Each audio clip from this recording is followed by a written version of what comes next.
Good morning, good afternoon, good evening, wherever you happen to be in the world. Welcome to tradertv.live. Positive starts at this point for North American stock futures, coming off a little bit of a negative session yesterday. The NASDAQ, if you remember, the only market ending up in positive territory at the end of the day yesterday. We just got the initial jobless claims, weekly jobless claims number there, 385,000 versus 384,000 for last week, so a little bit higher than expected once again. On the jobless claims numbers, that follows the ADP number we got earlier in the week. If you remember, 330,000 versus 653 expected. That was the big miss. Overall, the markets continue to also follow the 10-year Treasury holding steady around that 1.18% level where it was about yesterday. If you remember, earlier in the week, we got down to about 1.13, raising concerns over economic growth because of possibility of COVID coming back a little bit here. Tons of earnings to get through this morning. We're watching Roku, Uber, Etsy, Moderna, all reporting, all for the most part to the downside, pretty negative as far as earnings are concerned so far. And speaking of negative, Robinhood with a secondary offering, so trading sharply lower this morning. It's Thursday, August 5th, 2021. TraderTV.live starts now.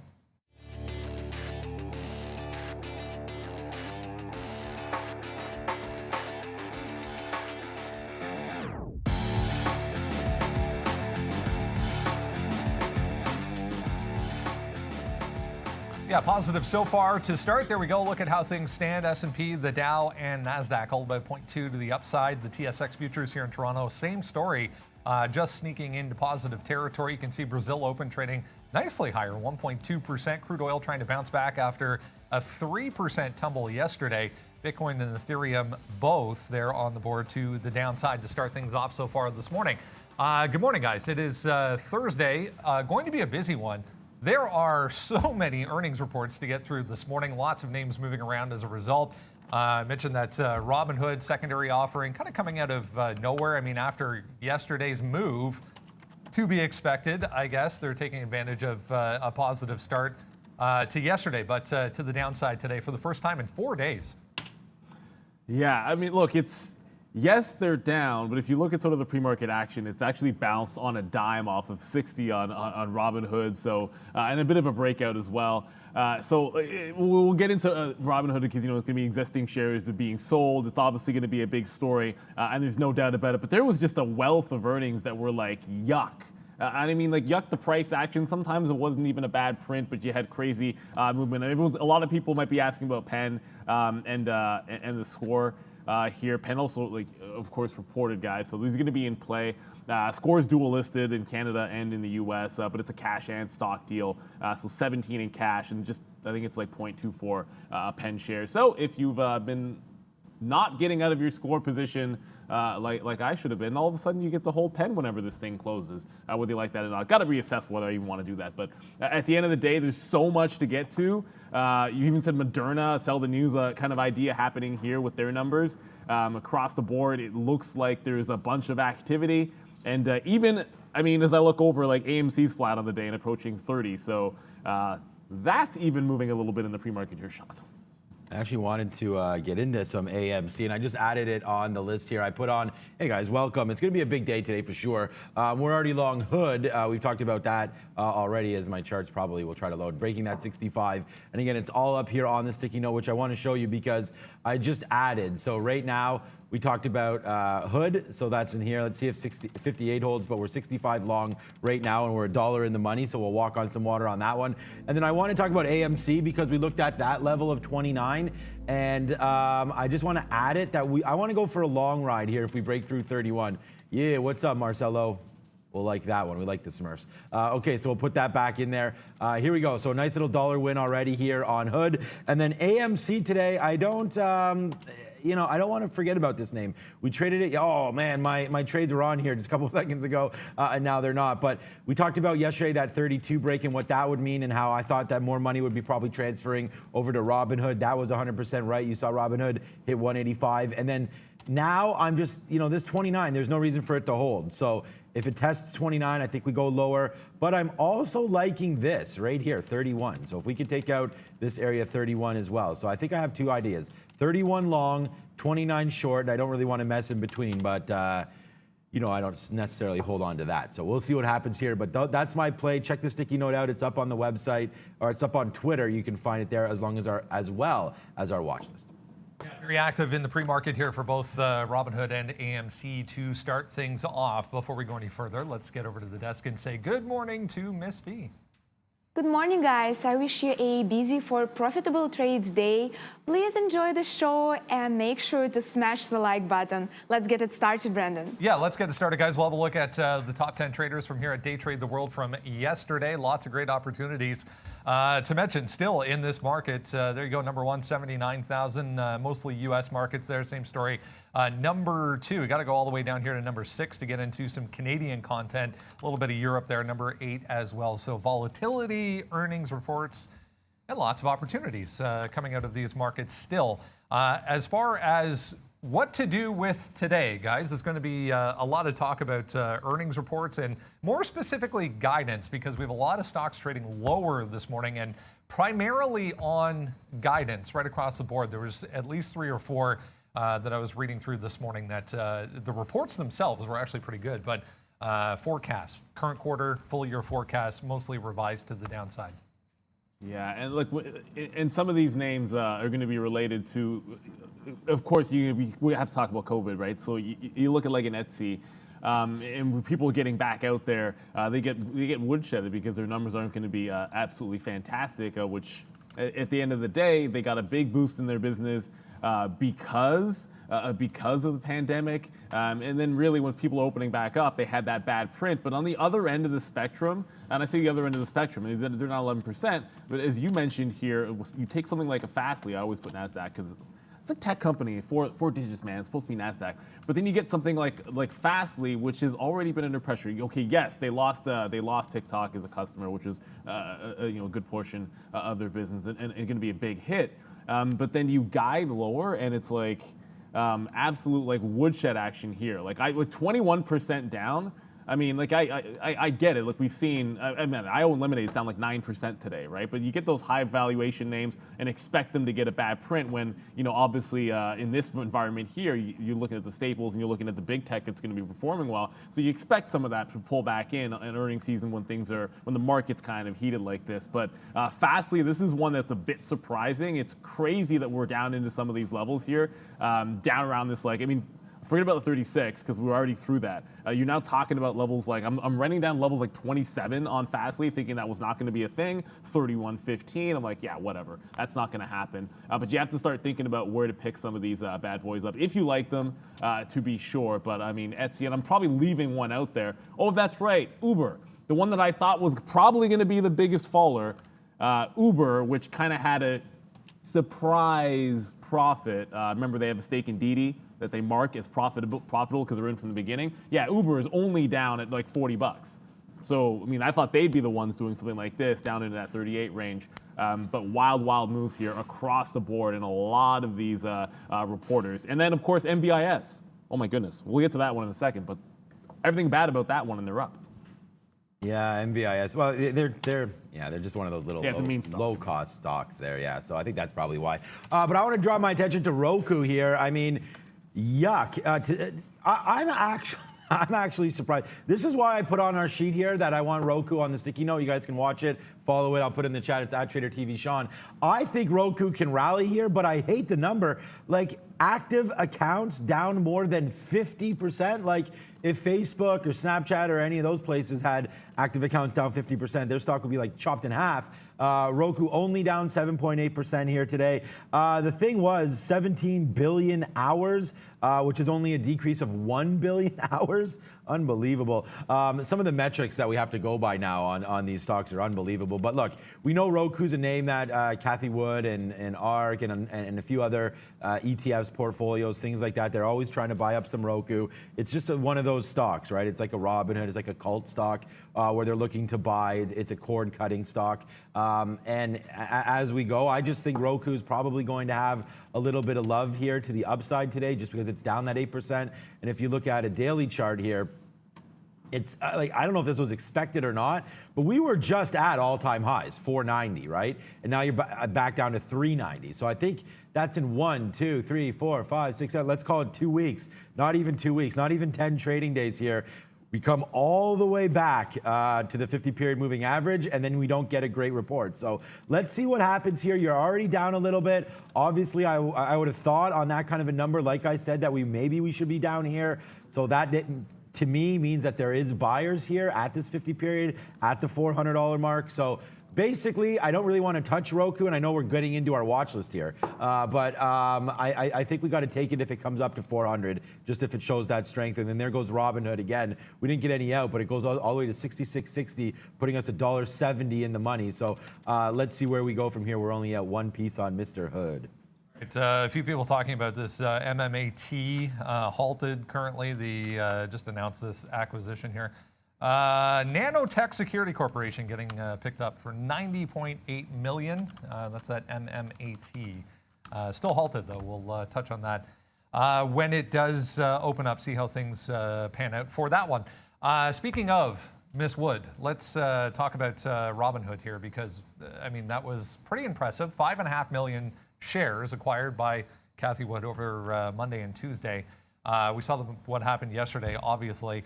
I haven't seen anything yet as to whether or not she still has all 5.5 million shares, but it'd be pretty impressive if she didn't sell anything yesterday.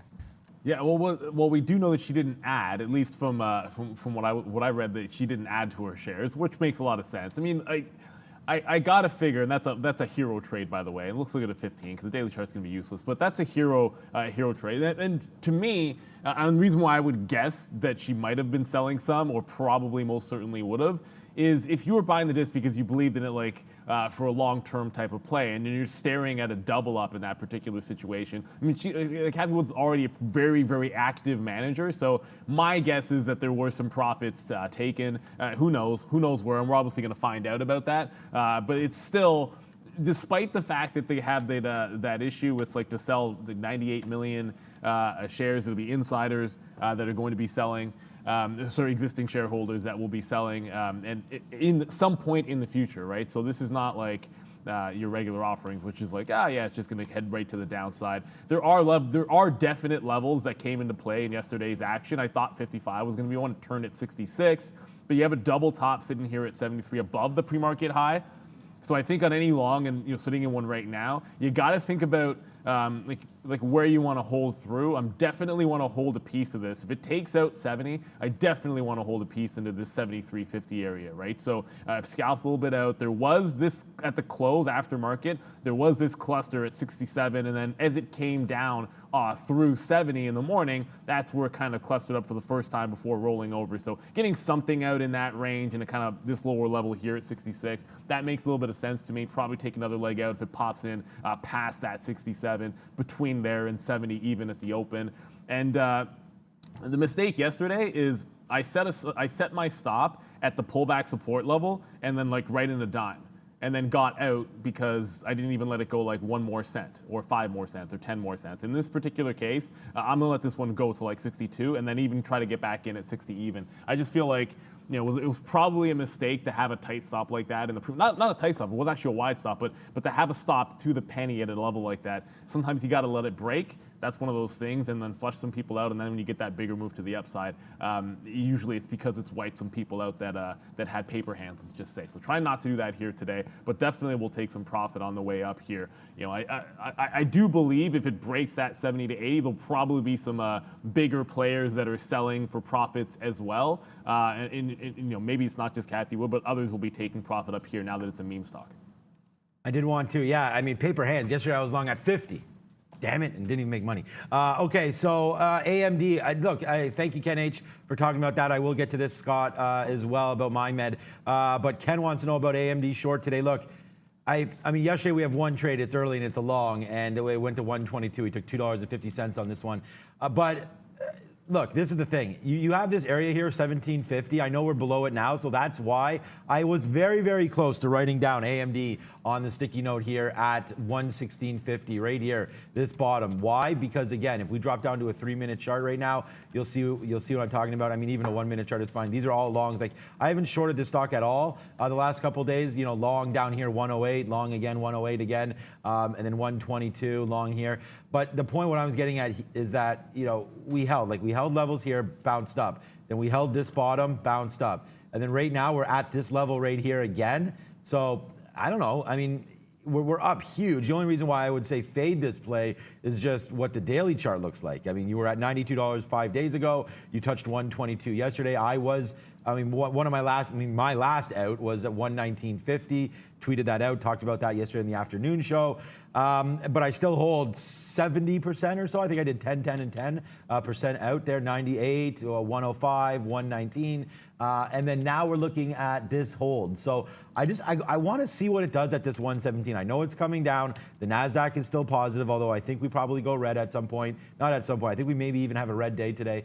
And then 116.50 or 75 or so is going to be the short. It's just a matter of it coming through. So let's wait to see on open. I don't want to take this in the pre-market. We're 45 minutes away. I mean, I think that we're only really in, a million shares in the pre-market, 700,000 is pretty good, guys. But at the same time, I don't want to get too carried away. I don't want to punch a short right now on this stock. I think it's a little disastrous off the open as well. So let's wait to see how we trade. But if the market comes screaming down a little bit and AMD can somehow be up here, 118, 119, and then push, then maybe we get a 116.75 break. So I do like it, but I'm not going to be in that name right away, and it's not one of my number one plays. Sean, you mentioned MindMed there. They were initiated on Wainwright. So Wainwright initiating coverage with a buy and a $10 price target. Pretty ambitious, seeing as $3. The thing about MindMed though, Brendan, is not moving right here in the pre-market. So that was the next point I was going to tell people, was that you get this upgrade and normally you would see something a little more than this. I don't really care about the price target. I mean, why the hell would you put it at $10? I don't even understand what that even makes any sense right now, unless they're just thinking that there's going to be some sort of a misvaluation right now at 3. Like, you don't get much price targets 3 times the current price, so I'm not sure where they're going with that on Wainwright, but the volume's not there. I mean, if you get it back to 288, maybe you buy yesterday's bottoms, but for me, Scott, it's not there. All right, let's bring in Luis Barbado, joining us from Barcelona, Spain, the Day Trade the World office in Barcelona, Spain. It's been a few weeks. Great to see you, Luis, for the first time in a while. Hope your summer's been going well. Wanted to get your take first off on summer trading in general. We've had, especially in small cap world, it's been a little bit slower over the past couple of weeks. There's been 1 or 2 that kind of pop up for a day and then die off. How do you approach overall summer trading, lower volume, lower volatility in that space? Hello, Brendan. Yes, you're right. It's been a little bit lower volume in small caps due to the summer. You're right. And also I think because of earnings seasons, so traders move to stocks with earnings. We are seeing every day 3, 4, 5 very active stocks with earnings. So the people go to this, get focused on these stocks with earnings. So we are having 1 or 2 stocks a day only in the small cap. And it is a little bit random volume, like suddenly volume comes in and then it dies for the rest of the day. So it's a little bit more difficult for us to focus on these small caps. But every day we have some. Yesterday, for the last 3 days, we are having VTVT. Okay, the digital, it went from $4 to 14, very active with volume. So we're going to trade this today. And today we have ENSC, for example. So today we have another 2 symbols, again, in the small caps. As far as BTBT is concerned, I mean, there's a crypto tide there. Are you paying much attention to Bitcoin in general when you're looking at those types of names? Well, it doesn't seem very related right now to Bitcoin moving up like every day. Yesterday, we saw a very high volume movement to $13, $15, $14 after market. We might see the first intra-range day or even lower day. Let's see. But it doesn't seem so related to another crypto companies or even the Bitcoin or Ethereum or whatever. It's, speaking of volume, it's hard to avoid Robinhood shares. Give us your take on how this stock has come to market in the past couple of days. I mean, yesterday. Pretty impressive movement. Yeah, absolutely impressive and crazy movement. It is difficult to avoid, although I believe most of the traders should avoid this kind of movements. I mean, what's the risk reward in this kind of movement?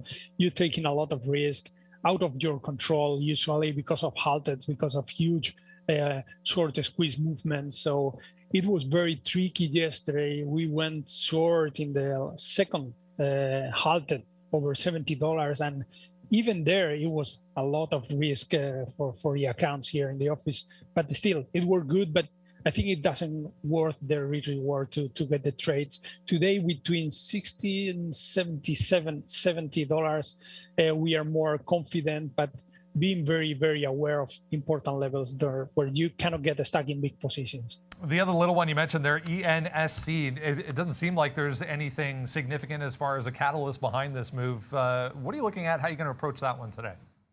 Exactly. No big news, only social media. It's very active in the social media, but no big news. So that's good for us. I haven't checked if it's right now, it's hard to borrow, but we will look for locates. Let's see the $6 break.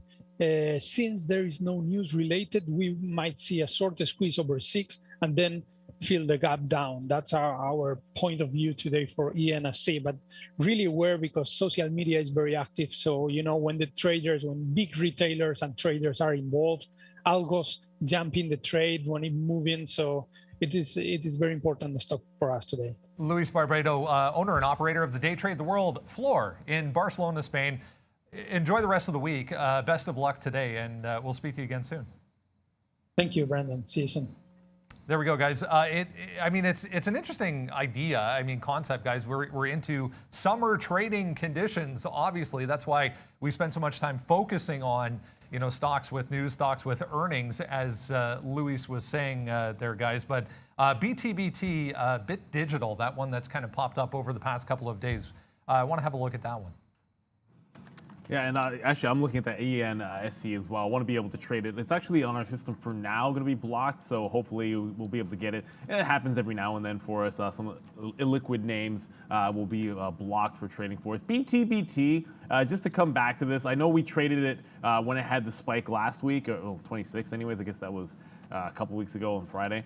And then it had that crazy move to the downside. That, of course, that's going to be like aftermarket, even though we tried to fade through the top there. And then it had this, like, and we talked about this earlier. Like, if it had a fail break and then test once, test twice, I mean, that breakout, you know, is going to be good. It's now put in that floor and then done the same thing. So it puts in a higher floor and then puts in another break. And then you have a 1, 2, 3, 1, 2, 3, a bit of a triple top. Now, like the third time through, I don't know if history is going to repeat itself. It fell all the way back in previous day support, which is right at 760, and then based out for a full day before making its breakout. If that were to happen here, you'd probably at least be looking at another retest of like 1150 on this downward move. I think that's kind of your line in the sand. Like, when does it actually break one of these previous support levels? So 1130 to 1150 is going to be pretty big if we see it in BTBT today.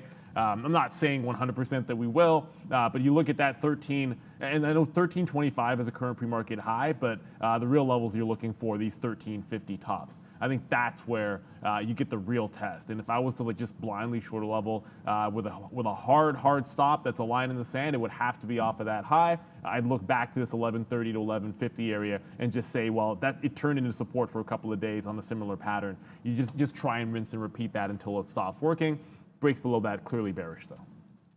I just calling up Ethereum here. They had the software upgrade, and it seems like it was doing okay. It's trying to roll over a little bit right now, so 2450 is that bottom.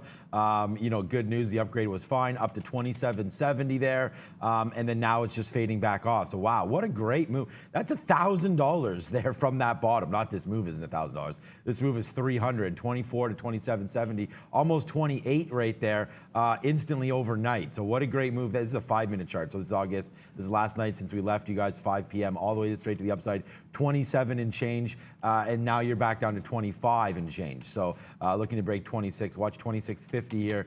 I don't know. I mean, I haven't traded BTBT really ever, so I thought that it was sort of a Bitcoin. You know, that it was following that's NEO. I was going to look at NEO. We'll look at that when we get back. But so I don't know much about BTBT, but those levels make sense to me. So if you're a trader with volume, I mean, that's a great stock to do. Watch out for the algos, like Luis said there as well. All right, let's get into some analyst moves here for this morning, guys. Here's the lift. We talked about their earnings going back to yesterday. Big mover yesterday as well. Etsy price target increase. It's worth noting there, again, it was the guidance that was a problem. The rest of the report actually decent. Eli Lilly on here, Walmart. More downgrades here for Chinese names, Alibaba and Baidu to the downside. Fastly here. And that's CLVS, Clovis, guys. Hey, I'll take an Alibaba downgrade to 310 price target any time. So this is I don't know if that was a mistake or not, but I don't know where their target. Maybe they meant I don't know. Maybe their target. You know what, their target could have been 400 before, because I mean the way we were rocking and rolling here, like as Alibaba's going up, there's no reason to believe that this thing's not going to keep going up. We've seen what's happened in the retail space and technologies. It's supposed to be super hot. And then, you know, just like DD, just like all these IPOs. Now you can't even have an IPO from China now, by the way. They're shelving a bunch of IPOs. There's new restrictions. Now, thank God, the U.S. government finally starting to put some restrictions on these IPOs. There was a Chinese IPO that was shelved last week, and then we're going to see what happens with DD moving forward now. But anyways, Alibaba is still to the downside.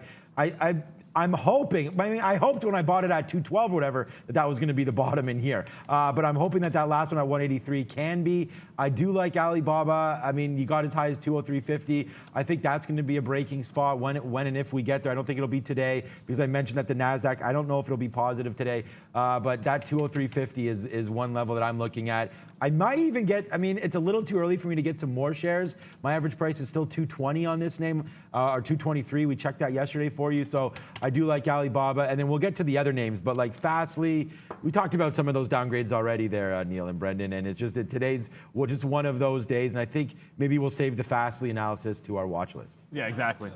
Jump into the watch list, guys. We'll talk about what's moving around here in the pre-market. Going to be a busy day. As we said, lots of names with earnings to discuss. If you still need the watch list, guys, Miss V will help you out in the chat with that link. Uber Technologies down still here in the pre-market, coming off their report. I mean, the whole, I guess, focus was around the fact that they're moving in the right direction, moving towards the profitability. Just the other CEO was on CNBC kind of reiterating that same point, but still bigger loss here overall for Uber. Yeah, I mean, like, again, if you give them the benefit of marking their DD holdings, then they were able to swing, quote unquote, air quotes. It's hard to do air quotes. There it is, air quotes, profits for them. Now, obviously, you saw lift, and this you saw the move down in lift. It was like 9%, and we were talking about at the pre-market exactly at this time. Lift was 9% into the downside. A lot of the metrics were actually pretty solid in terms of volume coming back. I mean, Uber Eats is still going to be leading the way for them. But at the end of the day, it's just like with Lyft. If you're having to pay more to incentivize drivers and you're still having at least a little bit of trouble, and this is weird because they actually said that they were pretty confident that it wouldn't be a big deal, like driver shortage, you'll be able to handle that going into the next couple of quarters. But then at the same time, it's like, well, usually handling that is going to mean like more incentives. How is that going to be accomplished? And if you're going to have to pay more to do that, that's going to hurt margins. Clearly, I think it's a bit of a mixed bag. Lyft was all straight negative, at least here today. And I'll just go to the 1 minute chart here to be able to see. At least here today, it's usually this is a pretty bullish setup. I mean, whenever you get like that, you get the big move to the downside, you actually catch a bit of a rebound in the post-market action, and then you're holding above this level, which is kind of like, it's $39.90, but it's right around that $40 range. I thought this thing would be down at 38 at the open this morning. Candidly, I said that like about a gazillion times, like 34 to 48. I thought the target range after Lyft's earnings were sold off that heavily. That's not happening here today. I still think that's going to be the first bounce point if it ever gets there. I find it hard to believe, but I mean, I've been burned on this before, that they're going to be trading too much higher than previous days' lows. If it does, and you get past this 42.20, I think that means they want to break this. They want to try to break this back to the upside here. I mean, that would be both negative to positive, but also just a heck of a reversal. And watch out, this HUSM, which I just got into, testing that 420 level. 420 is a lower high in HUSN. They're at the bottom of the watch list. As far as Uber goes, I don't want the long personally until it gets down to that and tests that 38 level. I do think you can. I do think a breakdown for a scalp trade at 39.50 makes some sense to me as well. Now, overall, I still think it's negative. If it does jailbreak bottom breakout, fair enough. But for me, that's more like 42. Yeah, I put for Uber, yeah. So I don't think it was that bad actually of a quarter. I mean, considering like we said there, how bad Lyft was, and you did get that bottom there at 38. If you look at Uber here, I mean, even if you have to go to a day chart, so we'll do that quickly here. There's been support. I mean, Neil just covered everything, so not much for me to say. But this support right here is 37, 37, 50, 38, whatever you want to call it. That's those little bottoms. We did reach down there yesterday in the aftermarket, right off earnings, smash down, and then now, not so bad. So I do have some bids in here to see if we can hold this level. If we do, fantastic. We will get long and then get out if it breaks down below, and then we'll go short. I mean, to me, I think this is pretty simple. I do like this 40-50 break to the long side if we can get that. Let's just check out right now what's going on here. GM off of a horrible day yesterday, down 9+%. I think that's a great value buy. I'm already in it, so I'm not adding, but I think that's a good one. Fastly, we already talked about it. Snapchat on the way down. Maybe not. It was a sell. I guess it's not on the way down, but it's a sell right there as well. I do want to get into some Roblox. That's there as well. So, there's that one stock from yesterday that did 190 million shares, I believe, yesterday. So that's one to look at, already 500,000 as well. So, Pfizer, some of these vaccine names may be coming back into play off that Moderna, Brendan. All right, let's bring in Arun here and have a look at the overall market and get his take on the futures for today. We did get that weekly jobless claims number there at 8:30, Arun, but seems to be shrugged off, I guess, at this point. Yeah, it seems to be shrugged off. We're back in the range. We're still in the same range, right? Except the difference is between the first 3 days of this week versus today, the range has actually tightened up a little bit. So this provides somewhat of a good risk-reward intra-range trading opportunity, which is what I'm going to take a shot at. I'm thinking 43.90 to 44.25. Remember, the original range was 44.25, just around to 43.50 on the bottom end. And now I'm going to bring that up to 43.90. So tightening up the range, maybe splitting it in half even. So now if it breaks down below 43.90, you can actually take a shot with 44.25 as the stop and actually try to get to the bottom end of the range, try to play the break from the mid-level down to the bottom. What I've got right now is I'm taking a low risk shot at 44.03 on the upside with a 4400 stop. I'm just very curious around this point just to see how the volume is building. I think it's worth a shot. It's only going to cost about 3 to 4 points. Upside is more than that. So see if we can get to the top end of the range, even above 44.10. Keep in mind, once we get above 44.10, I am looking to short this with the potential of us being at the top end of the range, coming back into the middle of the range, which would be around 4,400. So there is some intra-range activity trading. If you're well-versed in trading ranges, maybe you can split the ranges and try to trade in between. If you're not and you just see the big range, just wait for the breakout. That's an easier trade. That's a smarter trade. And that's probably the better trade to do if you don't do this that often, right? If you're used to trading ranges, keep in mind, market's either trending or ranging. And when the market's ranging like this, and you're not used to range trades, you're used to breakouts and whatnot, trade the breakouts. Just wait for the market to break, trade something else in the meantime. If you're used to trading ranges, play in between the ranges if you know what you're doing. But for now, there is potential between 43.90 and 44.25. Great stuff. Thanks, Arun. We'll check back in again tomorrow morning. That MMAT back open, guys. Metamaterials Incorporated. Here's a story. If you missed it earlier, $90.8 million acquisition of this nanotech security corporation was halted here in the pre-market, but has since resumed. So we are heading to the upside. 13.5% here so far for MMAT. We'll keep an eye on that one. Tons of earnings to get through. Let's continue along here. Moderna reporting a just massive quarter. The revenue percent gain number was 6,462%. Was there a pandemic or something?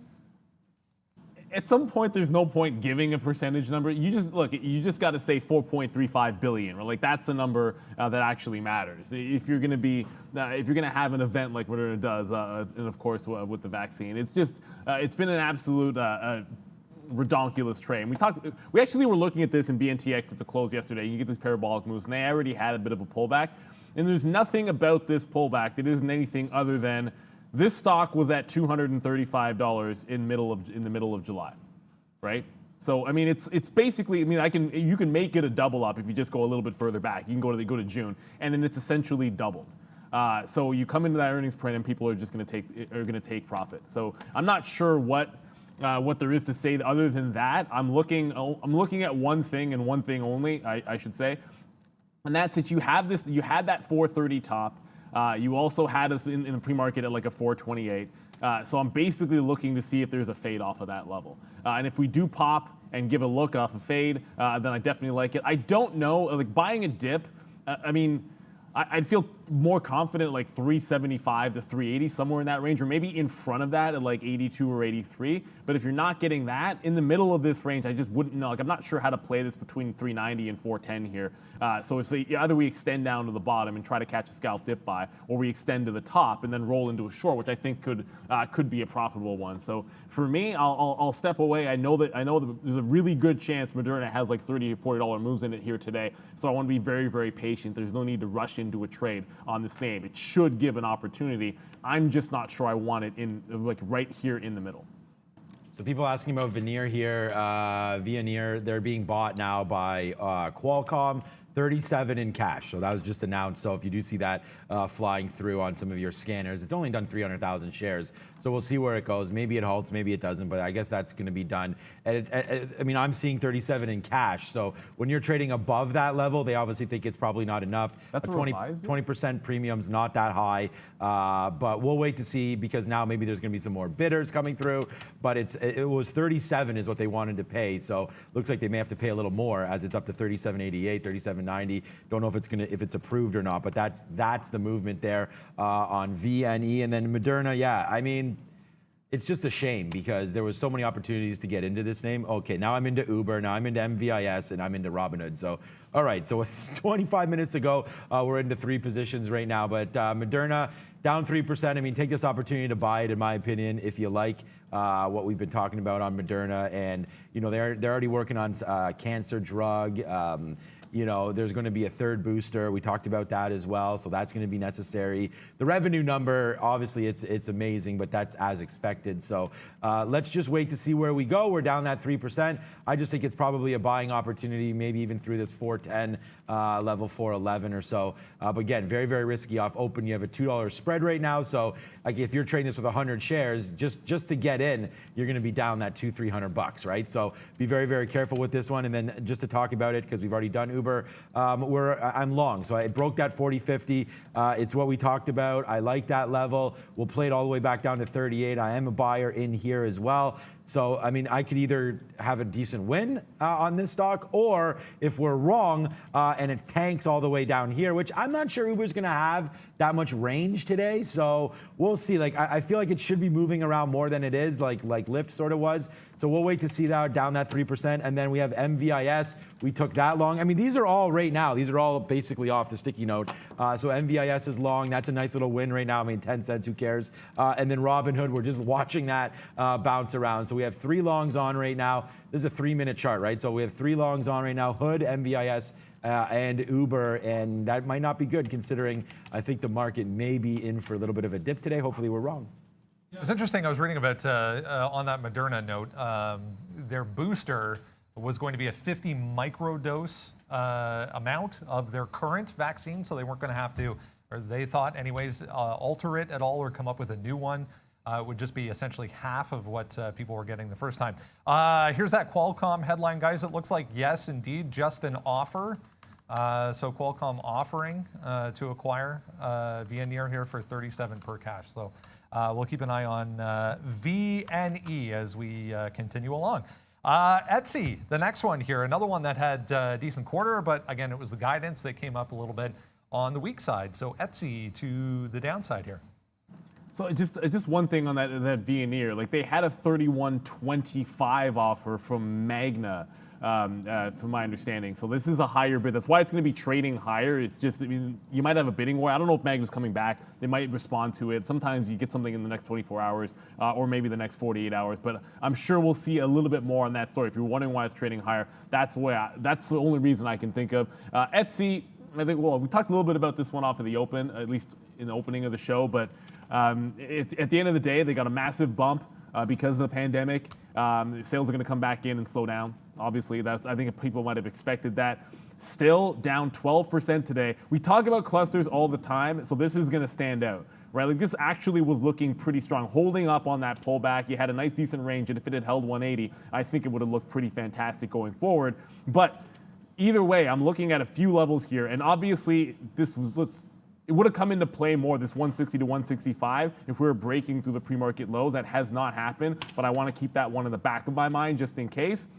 I looked at 177.50, but Etsy does not do enough pre-market volume to be a trade at 177.50 on a break. I just wasn't willing to take this at 8 o'clock, not wanting to get those algos dumping those prints at that time. So if we can hold around this price level here, and this 175 is the current pre-market low, if we can hold at that price level, I do like a bit of a rubber band play in Etsy to see if we can get it, but that's got to be a hard stop. Like I'm not letting this thing get through that 175 mark, not with the weakness that it's already had this morning. Yeah, I feel like with Pinterest and with all these names missing, that it was kind of an obvious thing that Etsy would have missed, but I mean, I'm not in it. The options probably would have priced in something like this anyways. So a great move to the downside here. And if you like the name, I think you could pick it up. I mean, the spread is not too bad right here, right now, considering the price and considering we still have 20 minutes to go.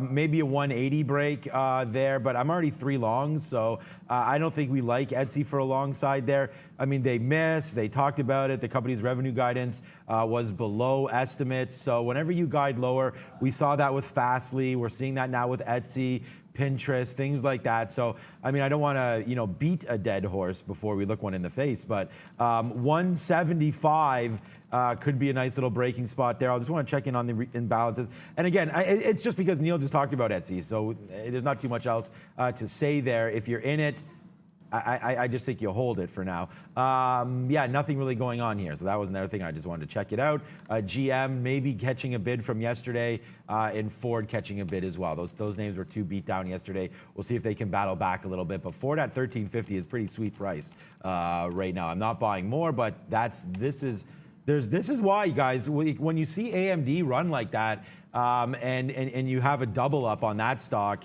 sometimes it's worth getting out and then thinking about some stocks that are a little beat down, like a Ford or like a GM. And my charts are now frozen with the hourglass of death. Let's go to Robinhood markets here. Trading lower, as we said on the offering, 97 million shares filed to be offered over time is the language they put in that. Microvision is on the list as well, guys. They had a decent quarter, I guess you could say, but all of their revenue, it's worth noting, all of their revenue coming from that deal that they did with Microsoft on those glasses. So just be careful with Microvision, not terribly active here in the pre-market. What do we think here, guys, for Hood today? Sorry, just jamming to the tunes. Trader Prad's bumping, I don't know, I'm assuming, bumping some tunes back there anyways. Calm down, Trader Prad. Look, man, you got to do whatever you do to get ready and psyched for the morning. Obviously, having some fun there. But in Robinhood, we talked a little bit about this, buying a bit of a break in a dip. I was actually in the bathroom when my 64.50 broke, so I cancel every stop order if I have to get up from my desk in the pre-market because I've made that mistake before. But actually able to get the same price in here. The only thing I'll add is, and I've said this before, 62.5 in a similar setup yesterday, put a stop right at the actual level. I would let it travel through maybe about like 30, 40 cents minimum at the open if it wants to dip down, just in case you get shaken out, and then look back to 60 even. I think if it breaks 60, it's going to a 15-minute chart because who cares? That 55 to 56 level was awesome support. It was a breakout price, but it was also good dip support on Robinhood. If it gets to like a 73.5, like this double top, I kind of feel like there'll be some sellers there. So I would look to be out of that trade into, and maybe hold like a small piece of it into a price like that, just in case it wants to squeeze. But I mean, it would be shocking to me if someone like Kathy Wood wasn't selling. And if she wasn't selling yesterday and she gets over 70 today, I got to imagine that there will be some actual shares getting sold at those price levels because, those bigger traders do not look gift horses in mouths. They sell and they take those profits. So I would anticipate if we get another squeeze to the upside, it'll have some places where it slows down, whereas yesterday, I mean, you can see it's a 15-minute chart. That's one candle to the upside. Yeah, Ford didn't have a miss. I mean, you have to look back at that quarter and you'll see about it. So again, remember the problem with the cars is just supply. They can't make them fast enough, and so The used cars also very, very big. We could talk more about Ford after. You can see here now that my charts crashed. I mean, I tried to load them back up here quickly. Some of my old trades coming off here, like we were long hood. Look, 34, 35, 36, 37. Yesterday, 52, 54, and then today again 65. So let's just see. Like, I mean, it's topped out here at 67. That's not a good sign for these longs. So we'll just wait to see where we go. But it's not a good sign that we didn't break this 666. 6666, I think, is the high today almost. So right there, we'll wait to see where we go. But it needs to take that out. I've already tweeted out some of the levels. I've tweeted out the positions that I'm in and what my plan of action is. So you could follow there. But I mean, that 60 is pretty obvious. I don't even really want to hold this too much past 63. So the 62.50 area, I think, is something that we'll look at to get out and then reassess when it does come back down here. I'm going to average in, but I don't want to hold it all the way to 60. So, you know, it's been a mistake I made in the past, holding things a little too long on the downside. So I'm going to get out of this one at 62.50 if it does break. Fastly breaking big time levels on higher time frame charts this morning, down 20% currently. I mean, this report was a bit of a mess for them, unfortunately. A loss of 15 cents per share was actually 2 cents better than expected of a 17-cent per share loss. Revenue rose 14%, still lighter than expected. They also lowered both their Q3 and full year guidance. So not many positives there today, guys. No. This 34 short looks pretty spicy to me right now, but remember, we're down 20%. So the only thing positive, really, as MVIS, Uber, Hood all starting to run a little bit here, the only thing positive that I can really say about it is just when you look at the price action here and just how far we've come down. And it's just, this is just bang, bang, bang. Like it's been such a bad month or so for Fastly. It was up to $65, man, back on June 30th. It's August 5th. So you have like less than 20 or so trading days, and you've been cut in half in 20 days. So to me, was the quarter as bad as that? You know, I don't know. It seems bad. The loss, I mean, they're still not making money. They lowered their Q3 guidance, so that's never a good sign. But like I was saying, the only bad thing, or the only good thing to me is that it's come so far down that you may get that bump that you're kind of looking for, right? So that's a situation where you may get a bump back over this $36 right here on that bottom yesterday. And then today we've just been holding this 34.50. So if we get a break down below 34, then I'm going to short this because obviously these guys or any trader down here doesn't want to hold it. So we'll wait to see if it breaks through 34. That's the ultimate bottom. That's the all-time low. So we'll take Fastly through 34 short. And again, it's not, I mean, I don't have that many notes on the quarter. I didn't hear the call or anything like that. Probably having it soon or now, or already have. But 35.50, it just doesn't look like it's a good time to be a Fastly shareholder right now. No, and if it breaks at 34, like watch 31. I think 31 and a quarter, 31.15, something in that range is what I was looking at here. The only thing I will say is, at least if you go back to the 1 minute chart, at least on very, very, very, very light volume, it's up over 1 million shares, but it hasn't done like it's not going gangbusters right now. And a lot of these are block prints that have come off. So when I say light volume, keep in mind some of those block prints, that's overnight stuff that's actually happening. But it did break this 35 at least, right? So it's trying to get above here and trying to make a bit of a breakout. If it dips at the open and holds that 34, I like a snap back long. And it's just more of it's just like a dead cat bound kind of thing. Like if it gets sold off and holds first level, which is 34, and comes back in, I'll be looking for like a retracement long through 35 on Fastly, but I want to wait until they open on this one. And then I know we have like 10 minutes to go. I want to get to that MMAT. I know a lot of people are talking about this. They opened back up. It spiked up to like 380 and then came right back into 340. I want you guys to pop over to like your higher time frame. Look at that 15, your 15-minute chart. Is there a shock to me if it pulls back in? You see this little bottom wick here. Previous, like it's just a couple of days, right? But this was a breakdown, then trying to hold this 330 level. I think that's about the only. As it's given everything back, I think that's the only level I would play with, at least in terms of a bounce on the long side. So it's at 340 right now. If it dips into it, kind of the reverse of the 930 trade where I'd roll over, I think maybe even catching like a sell bounce off of 330 and then trying to catch a bit of a long, because it looks like it shook some people out. It obviously turned off of this level at 375. You guys can sort of see that there. The question only is it hold 330. And then HUSN, I can do this for you guys already because that one just already tested that 425 and I got out of it. I was short into that level. I'll now play off of 450, but HUSN, also on the watch list, bit of a breakout play. Yeah, yuck. And that's the problem when you're going short on some of those names, guys. They can absolutely collapse on you. I mean, we've seen that happen over and over again. And the same thing's happening. It's not really collapsing right now on Robinhood. We did take a bid there at 64, just ahead of where VWAP was. It's a 1 minute chart, but we are now looking at Robinhood long. I'm long Robinhood, MVIS, and Uber. There's a nice little bounce back upside. Okay, so we've averaged into this trade. Let's see where we go from here. But remember, 62.50, man. I'm not going to be holding Robinhood past that level. So with only 10 minutes to go, Brendan, this is going to be a very, very exciting open. Lots to look at. Fiverr, another one, guys. FVRR down 21% after earnings.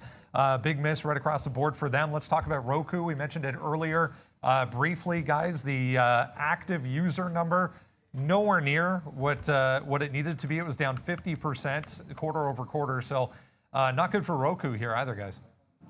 This market's so weird. Oh, of course. But there we go. Actually, loading up there. Thank you, Daily Chart. But this market is a little bit strange. I mean, you have what the recovery names.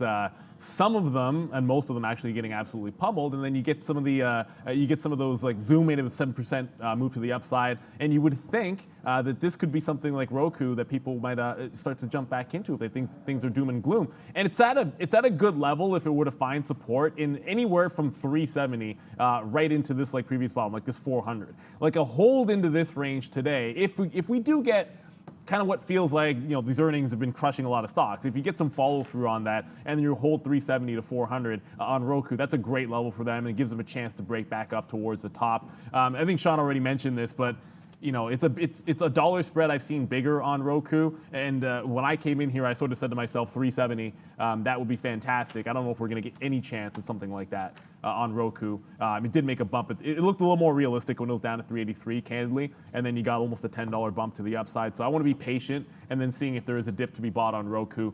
It'd be SSR at that point, so short sale restricted. But 370 was the level I had written down. That's the only one I'll stick with on Roku.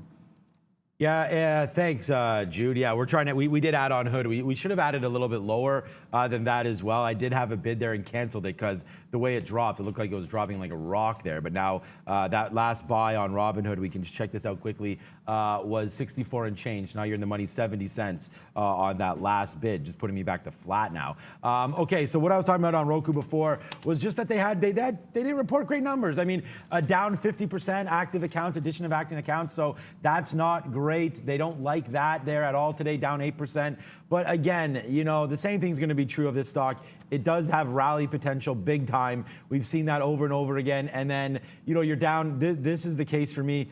Oh my God, now I'm into AMC. So there we go. Let's go again, man. AMC right now, new position alert, breaking through 31 right now on AMC. So we did take that trade. We talked about why we like that. We added that to our sticky note right here. You can see it, right? That's my current positions. If you go to the profile here and you go to the sticky note, we did talk about that right here. Looking at AMC closer, I think we can go long if we break 31. So that's where we're at right now. We're on long on AMC. But just to go back to Roku, it keeps getting bought up, and I mean, it hasn't been getting bought up in the last 5 or 6 days. So now the number comes, everybody knows the statistics. We're here, we're going to be watching Roku. So let's wait to see. I mean, Neil talked about some low levels. That'd be pretty sweet if we can get it into here. I don't know if it drops. I look to see this 50 period on the daily to see if that holds at 400. And if it does, I don't mind a 400 break to the backside there. Still going to be down 20 bucks, even if you get to 400, right? So I just think the momentum could be here. Let's see where we go with Roku, guys. Datadog next, guys. Big move for Datadog, set to open in all-time highs, in fact, by quite some margin, above 115 anyways. From yesterday, we're up at 136. Big report from them right across the entire board. All numbers better than expected, including their full-year forecast that they raised. So not everything to the downside today. Look, man, the EPS raise was from 13, 16 range when the analysts were expecting 16, all the way up to 28 on the high end. That's a big one for you there. Of course, it doesn't want to load on me. Oh. Nope, it's not going to load. This puts a break into perspective. Apologies, can't get that daily chart to work, I'm sure. Hopefully, Sean can show that one to you. But this nice little cluster and then breakout just happened a couple of minutes ago at 132.50. But we talk about volume in the pre-market. This is only a few 100,000 shares, which is decent for Datadog, by the way, but it's not a heck of a lot. I think if it's gonna hold 130 on any kind of a pullback, I think retaking a 132.50 on a break would make some sense. If you're already sitting in it, which I think would be sitting very pretty, I'd be looking to hold through the current top. I mean, there's a lot of strength in there. We've seen some extension follow through even when it seems like it wouldn't.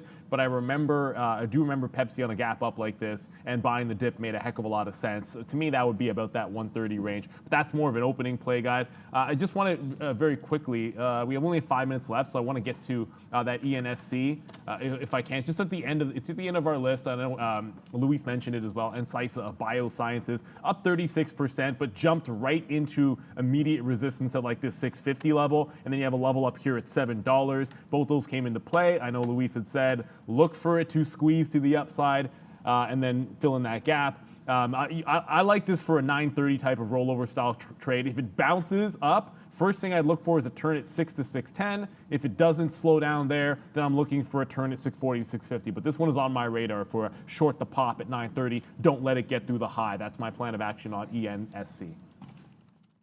Yeah, just typing here that we missed that MMAT. Okay, so yeah, I do have the Datadog daily chart. I mean, it's just way upside. So, I mean, everything that was great about that report is shining through. So, unbelievable to pick that up. Datadog off their last report, I believe, was in April. And, you know, I thought it was a really good report. So, it might have been this bump right there. And then I don't know what happened to it, why we retested. But, I mean, like, this is just one of those things where it's like, damn, like, this is like the AMD play, man. Like, why are we not long this? Like 75, like, it's just, I got to do some more work. I got to like figure out, you know, if there's any other names that are sort of looking like this that I know I like. And yeah, like Datadog has been talked about in buyouts and different things like that. So now you're all the way to the upside. That should have been a no-brainer there off these bottoms, man. Like how many times you got to make these tops, retest the bottoms, take out levels. I mean, when you're doing technical analysis or looking for, you know, charts, like as far as a hold on a longer term spot here, I mean, wow, what a fantastic move. I mean, especially breaking there, the 50 period, like you take that break and then you only have like, that's 85. The upside there is 115, right? That's $30 of upside. And to be wrong, you know, you're going to be wrong down here in the 70s. You're going to have like $15 of downside with a lot of upside in a name that you like in a technology cycle. So, I mean, wow for that one. That one just continues to go. So, all right, let's check out quickly. We have about a minute left before the NASDAQ imbalances come out. Still the same on the top, man. I mean, AMC's a bid. We're long that one. It hasn't done anything really since we've been long. I mean, it's gone upside a little bit here on a 1 minute chart. We got as high as 20s. So, I mean, it was about 20-cent win there. So, oh no, actually, here's the high right here, 31.14. So, nothing. So, we're not taking that out. And then, other than that, man, not much else. Let's check back in on Penn quickly. Remember, they did buy Score Media for that 2 billion in cash, and then there's some stock there, 0.26 or so, 0.24 of stock in for SCR. So you're going to watch that one today as well. And then Penn, we talked about it, how it would be dangerous if they miss by a lot. They're down that 5%. Again, not going to be good for DraftKings. We'll see when they report. But right now, Penn not looking very, very good. Just quickly before I go, DraftKings. Okay, DraftKings is holding up. I actually checked that out. So Penn down, DraftKings up. So that's probably pretty good because remember, when you start to buy a company, you dilute your shares and your cash position. So that SCR that's being bought today is weighing down Penn, right? So you can see a big bump up for them. Yesterday trading 18, today trading 30. So that's Score and that's Penn as Uber, MVIS, Hood, and AMC all longs. Uh-oh, better go up. All right, little one to touch on before we get to the open, guys. A couple of minutes left here. Hudson Capital getting above some key levels here. If you go back on the daily chart, 420, which it tested early on this morning, a bit of a level. But if you go further back in time, there's basically a wall at 450. So watch 450 for HUSN. If it does get back below $4 and then 380, a lot of room to the downside to $3 where it was yesterday for HUSN. Echo that as well. Etsy right here actually just made a real move down to 175. We got 1 minute to the open, and Etsy was looking like it was trying to do that dead cat bounce. It turned at 180. It did a 180 at 180. Yeah, that's actually true. There you go. Why not? The horrible puns abound. But 175, this did hold. Ignore that dark pool wick. So 175 is currently holding. You do have this bottom here at 172.40. That was in the aftermarket. But big time level here on Etsy right at the open. 175. It breaks back. If it holds this and breaks 180, oh my goodness, I got to go long on a 180 break for sure. Coming back in is Robinhood. I'm going to give it to that area at 62.50. Don't want to give it too much more. And HUSN, I might be back into that one, as Brendan sort of mentioned, holding below that 450 mark. It's a bit of a wall. If it pops and fades off of 450, add that to the 930 rollover list. Miss V is on the belly, so I'm assuming she is because she got up from her desk. This time we'll get to the bell on time. Let's drop the countdown here. Market is green for now. Miss V's not wearing the green, so I don't know. 3, 2, and 1, ominous. All right, I like that. I changed my stop. Okay, there it goes. It doesn't matter. Hood breaks anyways. Down to 60 and just continuing to go to the downside here. How far will Hood go? Nobody knows as it's broken all levels now. Going to break through 60, guys. Robinhood, a big fail there. Didn't even get out. Yeah, I mean, I got out at a horrible, horrible price. And then I said, yeah, I'm going to jump right back in front of 60. I'm like, the entire reason to have a stop was so that I would get out and then back in front of the 60 level. And then what ends up happening, sorry, I'm still on Etsy, is that my stop, not even any chance. I'm out at a horrible price. I'm dipping back in, which I intended to do. And it looks like it was a bit of a wipeout bottom. So holding might have made some sense. I can't look a gift horse mouth. I should take some of this out back at 62, but already taking a hit on Robinhood on that original long trade, guys. And now it's retesting 60 even. That HUSN's coming up to 450. So I'm going to be doing that rollover trade as long as I can get it turning around at that price.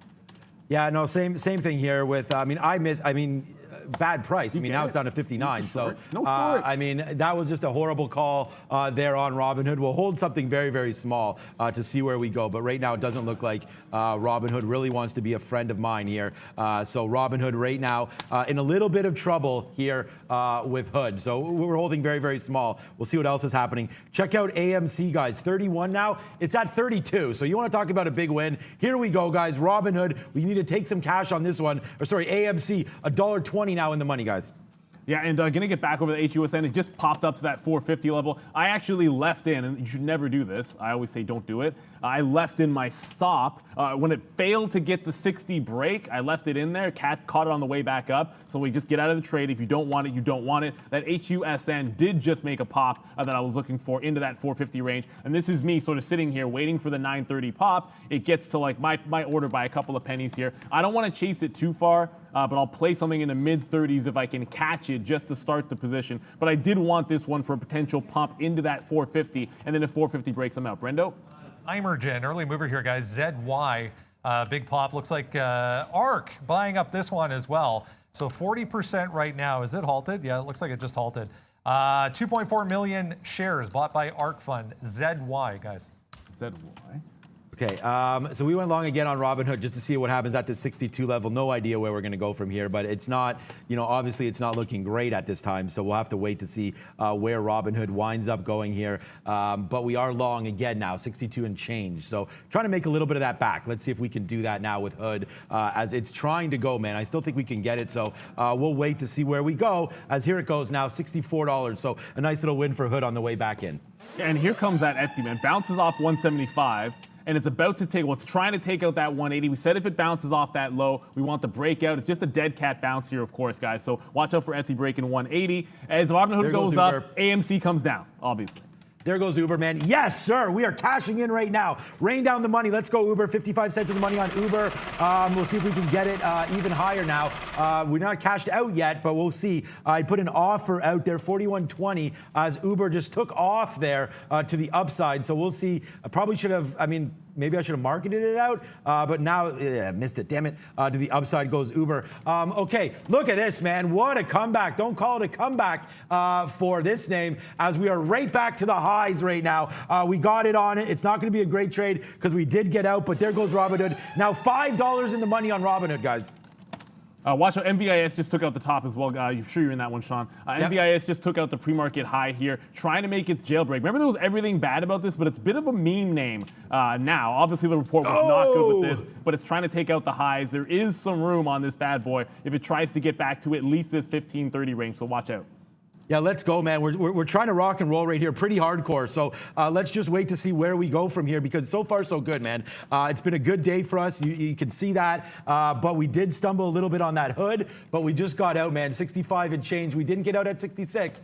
We should have. Now Robinhood bouncing around like mad. What a great trade here on Uber, man. We talked about that early. This is going to be a good one. Hit the sirens. Like, what a good day so far. MVIS 75 cents now in the money. Let's go, MVIS, man. Sticky note wins again on this trade. So let's just keep on watching this, keep on making that money to the upside here as we continue to rock and roll. Thank you, Ms. V, for the refill on the coffee. Not that we need it, because we are jacked up here. Let's just keep on going, guys. Yeah, just reloaded on MVIS as it took out 1450. So always get out some in front of those quarters, some of those halves. But then it dips back into 1425. There was support here. Resistance at 1410. So I want to be buying into a dip at that particular range, and then want to come back over to that HUSN.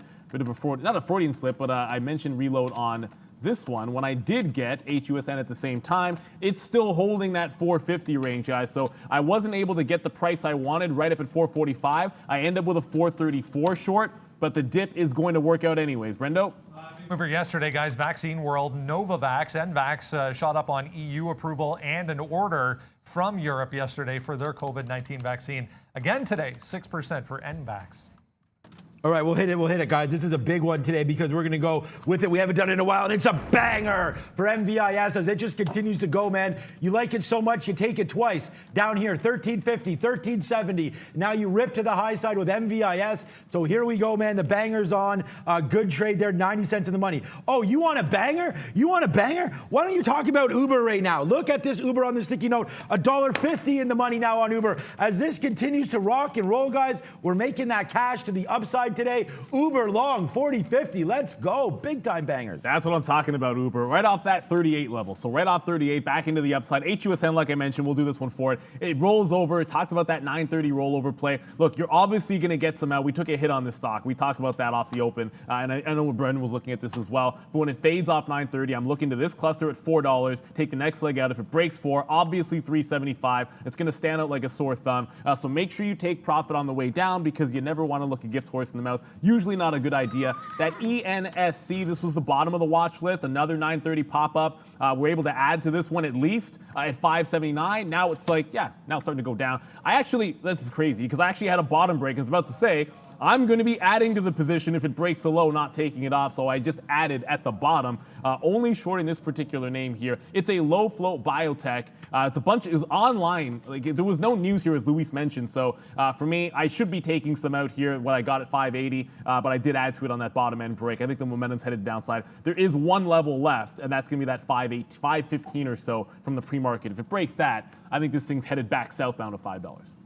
Okay, let's take out one more piece of MVIS. Man, I can't believe we've got some 1450s there. Like, good trade for sure on MVIS. So super happy with the way that one's obviously looking out for us right now. So good trade there. We'll look to make some more money though. MVIS out a little piece. Uber flew, man. Uber flew big time. So I don't know, up to 42 and change. That's probably a decent spot to look to get some out. I'm going to hold it and see where we can go from here. I don't think Uber's done, so we're going to wait to see where that goes. And then other than that, man, AMC good out. We're still holding a little bit to see what happens here at 29, but so far so good, man. Took advantage of that. We didn't get out the ultimate high, actually. We missed out about $1, so a lot of stuff happening. I do recommend, obviously, that if you are in this game with us, you may want to also look at not taking as many positions as we do, so that you can sort of watch it. But we have a lot of hot fire action here, so it seems. So get ready to rock and roll with us today, guys. Yeah, and I just want to get back to one other one. Here's from yesterday, BYSI. Bit of a dump off the open, 26. It broke through this 25 level all the way to 23 even. I'm going to look to play the fade on this. I should be showing you guys this 15, just so you can see the action in yesterday. Big parabolic mover, but that's a pre-market. It's just faded in the open. We had it short, shot at it long. at 20. So at a double bottom here off of 20, I think that's your next level of support. I'm looking for a bit of a pop back into this, I guess, 25 to 26 area, which it's doing right now. If it can hold this 26.5, I want to short in front of that and that only. Okay, I just averaged into hood. I mean, this is really the dangerous spot right here, man. I mean, Robinhood, this is where you know, we really get to see what's up, because if it doesn't hold this 59.50, which is the bottom, then obviously we have to scratch out. So we're gonna wait to see what happens with this name, but I don't love it right here because it's retesting those bottoms. Good thing we got that 65. Hit him up, Bren. Moderna, guys, all-time highs inbound. That spike high up there was 433.09, so it just ripped up from 410 to 430, guys, for mRNA. Shoot, we talked about, yeah, we liked that one, and we just didn't do anything about it. Damn it, that's a missed opportunity there on Moderna. So it looks like Robinhood now going back to the upside, man. Looks like we did it again on that. Good hold. Uber and Robinhood still making some money here. I guess I didn't get the short 29 there. I thought I put some AMC orders to get out of this. We don't want to be in this name, guys. You got to get out of AMC now.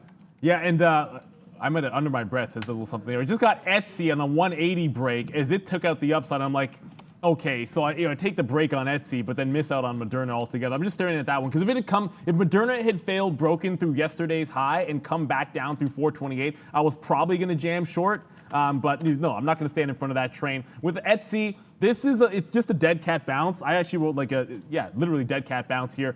So it holds that 175, take the breakout at 180, but as weak as it's been, here is 182, and you can sort of see that is 182 in the aftermarket. If it gets to that particular price, I definitely want to take some profit out. There is a huge gap to be filled on Etsy.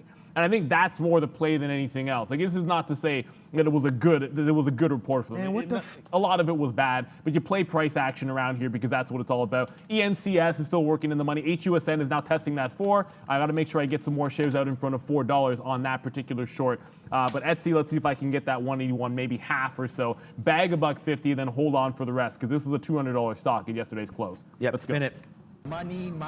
Uber today, guys. That's all it's doing, man. It's printing that cash, man. Free Uber rides now for a while. Uber down 40.50, guys. Bang, bang to the upside. We told you on the sticky note, it wasn't that bad of a quarter. And there you go, now being rewarded for some of those thoughts. So hopefully we can continue to cash out on that one as we make some moves to the high side now with Uber. We're out of it. So who knows where it's going to go from here. Robinhood, I don't know, man. I mean, I thought it would have gone. It is kind of going. It's making moves, but they're not making money moves for me yet.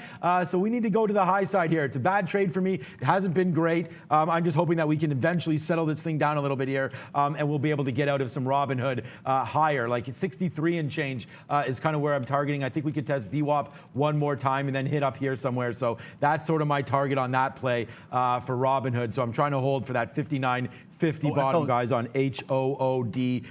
What's up, Mr. Wicken? Another one from Vaccine World, Pfizer's partner, BNTX. Big reversal there off of 390 back to 410 here. Remember, this thing got up to 430, 435 yesterday as well. Oh. And this FLGC, this is now halted to the upside on very, very light volume. So it's only done a few 100,000 shares, guys. And I think that's why you get a volatility halt at $12. I'm going to go ahead and pay for my shorts on this one. Got about 5 minutes to see what happens because it should be a 5-minute volatility halt, obviously. Etsy now 2.5, almost $3 in the money. That'll be a solid one. But Moderna, take out that high. It's kind of relatively speaking, barcoding around this 450 level. Remember, it's air. It's the air up there, and that's all you can see with Moderna. 450. I mean, this stock just seems like it only wants to go up, up, up. I thought it would be profit taking on it, but there hasn't been yet. 450 is a break. One I can't take, but as a round number, if I see size there, I might scalp a trade there. But I'm telling you, not letting that go. There's no chance you'd let 450 go if I'm shorting in front of it. But now $3 on Etsy. I am looking for a bigger play on that 180 break. I think maybe it can extend past 185. Yeah, so we did get our hood out, actually, at 63.50 there, so that was pretty good. We called that play, so that was a good one. So we're trying to make a little bit of money back. Now we're long at 61 and change. It was a disaster, man. We got some 59 breaks there, which was horrible. Averaged, and we got right back in. So that's why we're not, we're not going to be up on this name again today. Wow, that's back-to-back days where if I just stayed away from this name, we'd be laughing right now. But that's part of trading, so we're going to have to watch out for some of these moves. AMC back to the upside. That didn't really crack too much through. I don't know why. You know what? Maybe it's because it was 29 trigger to the downside. Yeah, so needs to break through that 29. That never happened. So that's AMC. Let's go, Robinhood. Let's see. I don't even have any offers out. I hope I don't anyways. I have one at 66. So we'll see if we get back up to here for Robinhood. That's my target right now. It's crazy, but it's a 66 target here for Robinhood. What's up, Bren? Just saw Fastly here, guys. Spiked up to 35, immediately got rejected. Right back down to pre-market lows here. Still 22% volume, though, for Fastly. It's interesting that you mentioned that. I was actually just getting an order ready to go on Fastly in particular, and we said this, if 34 was tested and then the bottom was held and it just wicked below 34 and recovered. If it makes that kind of a recovery and then retook 35, I was going 35 long, so similar play, just a little more aggressive on the entry because I'm not looking for a top break. I'm actually going to take the break where it broke before at 35 even, so I'm going to go with that. In Etsy, I waited for the top at 180. That worked out, but I want to take it off of 35 even, but it has to hold this 34. If a new low is made, I cancel my breakout bid. Right, so that's the conditions I have to have. It has to hold the bottom after that move. To come back to Etsy, it's still in the midst of that break. It's now consolidating. I want this thing to break consolidation and go higher. This is a pure gap fill style play. If you just look and you go back to this is like 187, the cluster right before we actually dropped off on earnings. I think that could be the first resistance point. So first things first, got to break this cluster, take out 185, and then 85 to 87 is my target. Okay, yeah, ENNC, good trade on that one as well. So I have MVIS on board here. It's just dancing around. It's not doing too much. Thank God we covered that on that upside, as that's got a little bit sketchy there at the top near 1450. And this is sometimes why, you want to always look back at daily charts, because we probably weren't going to break this 15 anyways. So that 1450 was definitely a good spot there, but it's always in hindsight, right? You can always look back and figure out, what the problem was, but that's a good one. We just should have took out more. So yeah, here it comes right back down. This will be a winner. We took out a lot. Like, we have 10% left, but again, up here should have been like, that's when you get, 10, 20, 30, 40, 50, 60, 70. So I guess maybe we have 20%. Is that what I said? 20%, 10% left, 20% left on this one. So we're right back down now. So what can be a good stock can all of a sudden turn against you, right? So just be very, very careful here. MVIS gets that early bump, and now we're right back to where we're long, man. We're long at 1352. I don't even mind this as a reload down here off that 1340 bottom. I think that's what I'm going to do. Yeah, now we broke that 185 level on Etsy, guys. If it extends, of course, I was about to say, like, if it holds that for a couple of minutes or so, I am looking at Datadog here, but if it extends and past 186, I will trail it to 185 to make sure we lock in that $5. But I'm just watching Datadog. It plowed through 130. And now was trying to retest the highs. Now, I thought this could be a continued run if it held the 130 dip. So people took that profit. The key is holding that 130 dip. It didn't really do so. So I'm going to go ahead and say I'm no longer taking the breakout off the fresh high on Datadog. That's not a hold at that level. It actually created like a good $3 or $4 before finding a bottom. So no entry to long for that for me. And here comes 190 on Etsy. That's crazy. We just broke 190, moving my trail to 187. Brendo? Oh, sorry, Miss V. Hey Neil, SPC is moving to the upside. Virgin Galactic is going to report its earnings today after market. Do you guys see any trading opportunities in SPCE today? Okay, it's bad to say, but I really didn't look too much at Virgin Galactic. I was watching it yesterday, and I did say that there's a lot that they have to. By the way, Fats just got into the Fastly long, but there's no activity in the pre-market here. And I think on earnings, I tried shorting this one a couple of days ago. The trades will show up when I tried to break that 30 bottom. It was just absolutely hot garbage for me. So I'm staying away from this while it's not moving going into earnings. I think it really, really does need, I'm assuming the daily chart is now loaded, it would need to hold above 28. That's going to be that key price level. It would not shock me if there was some selling going into the close, and a 28 break could cause people to run for the exits into the earnings, where I don't think, like, it's not going to be about what they make because they got nothing. You want to see what the orders might be. Do they have any more bookings? Of course, it was mostly kind of a publicity stunt when they got that launch. I mean, at the end of the day, they have a lot more hurdles to get through. And I'm not touching this thing until post-earnings, guys. But there might be a sell-off trade that is worth looking at when we come back at 3 o'clock or in the afternoon.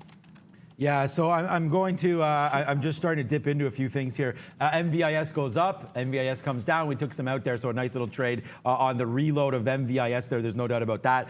So I'm pretty happy with the way that one's turning out. On that reload, we just stepped into a new position right now. Hopefully we can fire off some Ford hot dogs right now. We're in on that one at 65, a little bit too high. So we are going to average in a lot to this one, hopefully a lot anyways. Well, not hopefully a lot. If we average in, that's not a great thing, but we're going to see if we can hold this 50. So that's going to be the plan of action right now on Ford. We'll play any dips on that name, obviously. So that's what we're going to do. I thought it was yesterday. Was just, I mean, it's hard to see. Oh, you know what? I got to take off my, I mean, this is the good thing. You can take off our fills here on the daily chart. That kind of ruins it if I put them on there.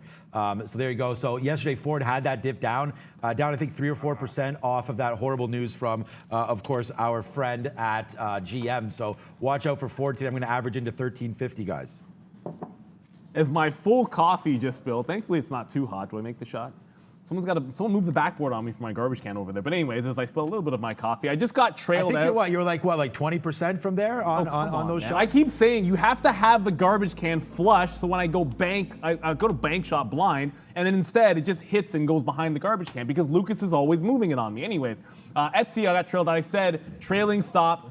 He loves doing this to me. Anyways, a trailing stop at 187.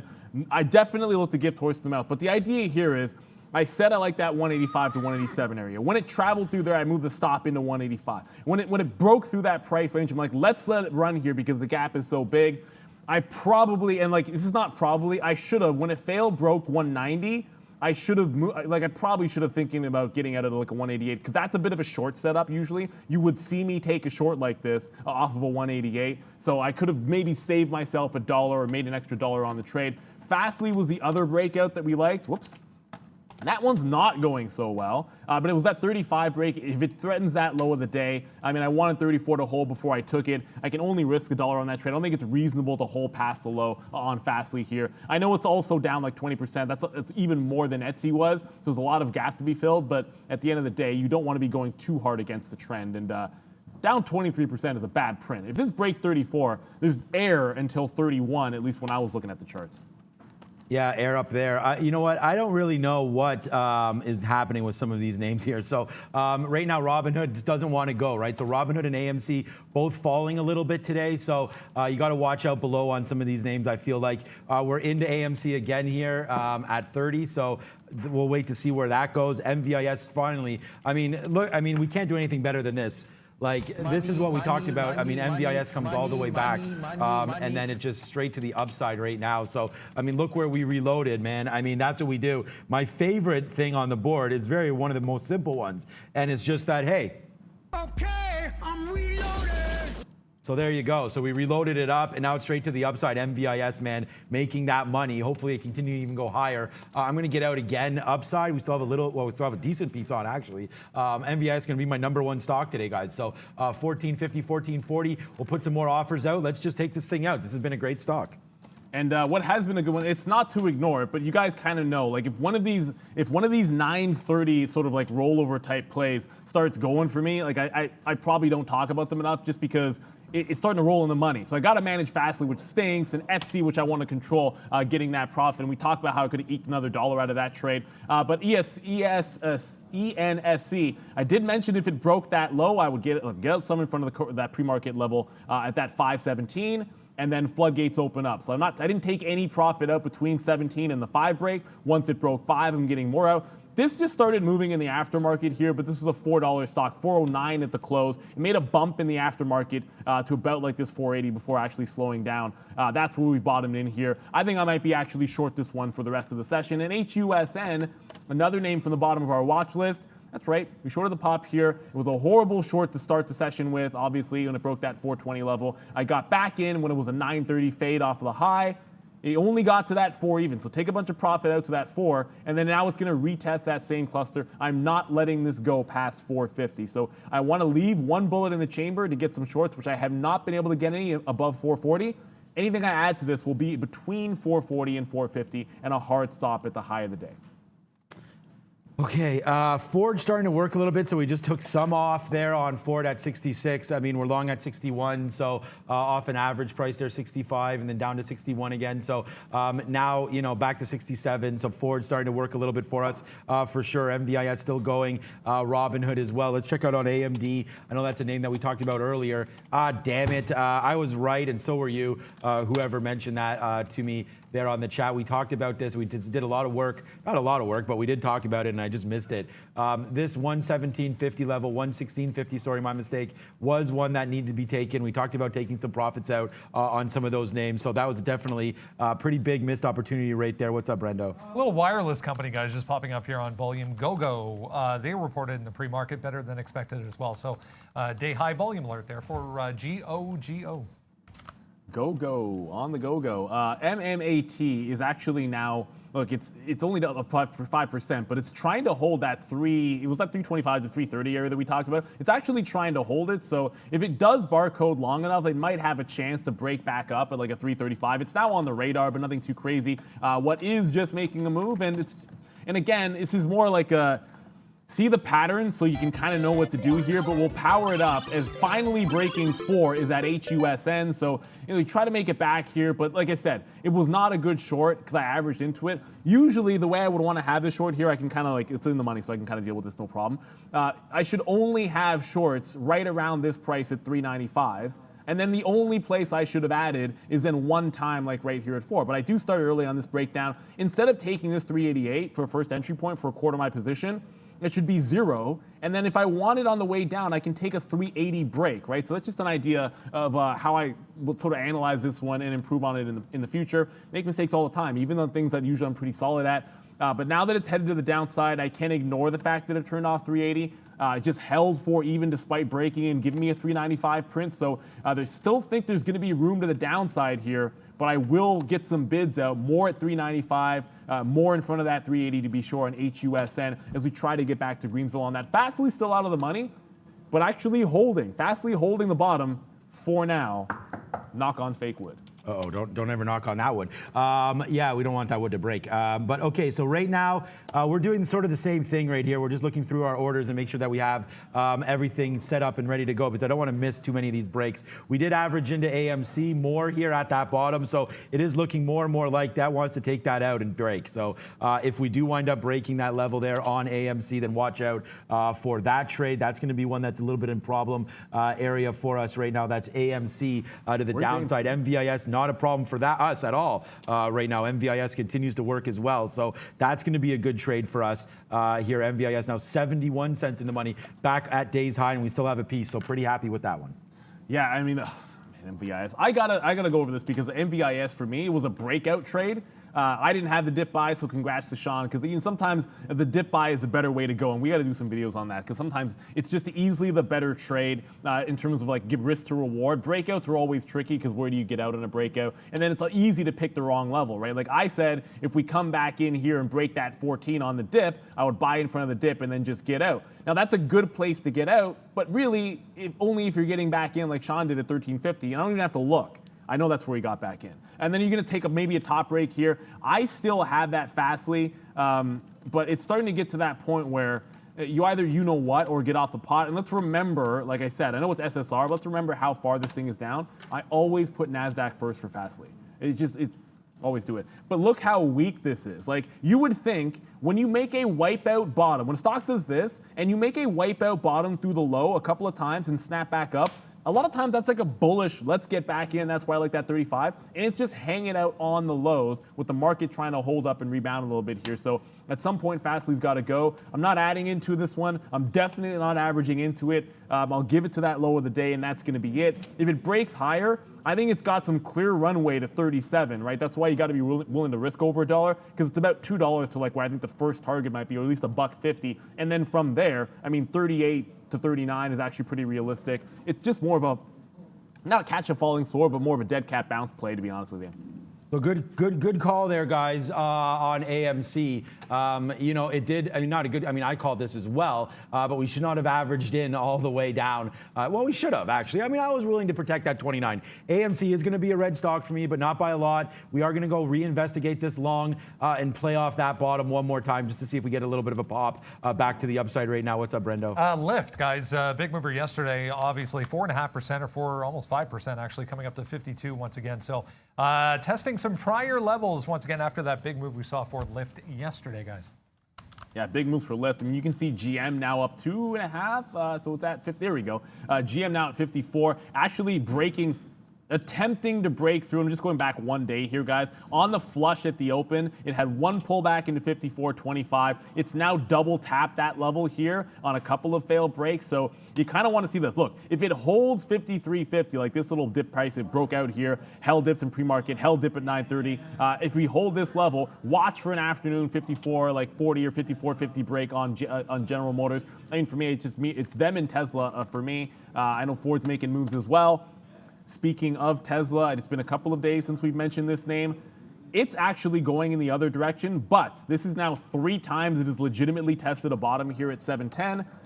It's a random level, so when I go to my 15-minute chart, the only positive I will say about that level is if you were to draw a trend in the last couple of sessions, that's where it would intersect, right at that 711 bottom, guys. I tend to like the evens a little bit better on Tesla, but at some point we're going to catch like a 727 break.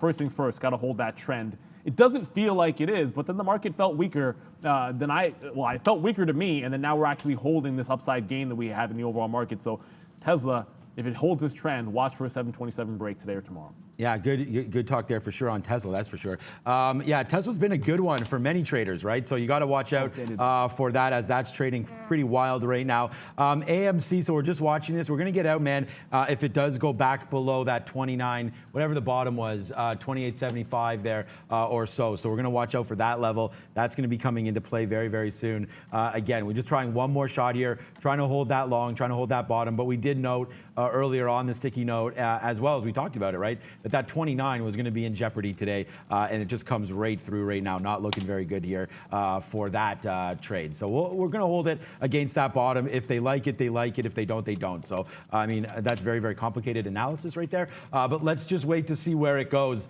It either protects that bottom or it goes up. So that's kind of where my money is right now. So let's put our money where our mouth is and try to hold this one for AMC. That's what trading is, man. Like, to be perfectly honest, it is supply and demand. So when you simplify it like, this is the level. If they can't hold it here, then that's pretty much it. That's going to be the key. And I could reiterate the same thing on HUSN. Like every time it has come to $4. I'm not just talking about when I averaged in the last time on that short trade and then you got this little pop and it held 4 even. And then off 9:30 the rollover, it holds 4 even. And then a second time at 4:40 it holds again. And then 4 even gets held. And it pops back in. I take some out on the upside here at 410 and then it rolls over one more time and 4 holds again. If 4 breaks, I think it's straight shot to 380. I almost think this 380 would be an add still, where you can add to a short position instead of taking it off. But for now, the only places I will take short are up at the top 450.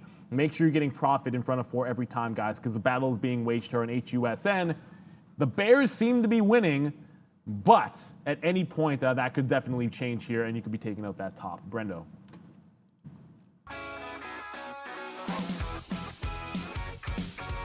Hey guys, yeah, 10 o'clock. Quick look at how things are shaping up so far. A positive day so far. S&P 0.37. You can see the Dow about 0.5% as well. The NASDAQ in and about the same, 0.4, 0.35 for the composite and the 100. Once again today, it is the small caps that are pretty strong, 0.75 for the Russell. Good to see some of the small caps bouncing back here in Toronto, about 0.25%. Everything is positive, which is nice. Penn National, one we were talking about in the pre-market here, the initial bounce has held, it seems anyways. 64 ends up being the support area for Penn National. Datadog, wow, also got flushed off the open, but right back towards highs. Watch out for 136, 136.5 for Penn, guys. Back to you. Interesting. Penn National. I mean, I still can't believe. I mean, it's first of all, let's just hit the chicken dinner winner for MVIS as that continues to make some money to the upside right now.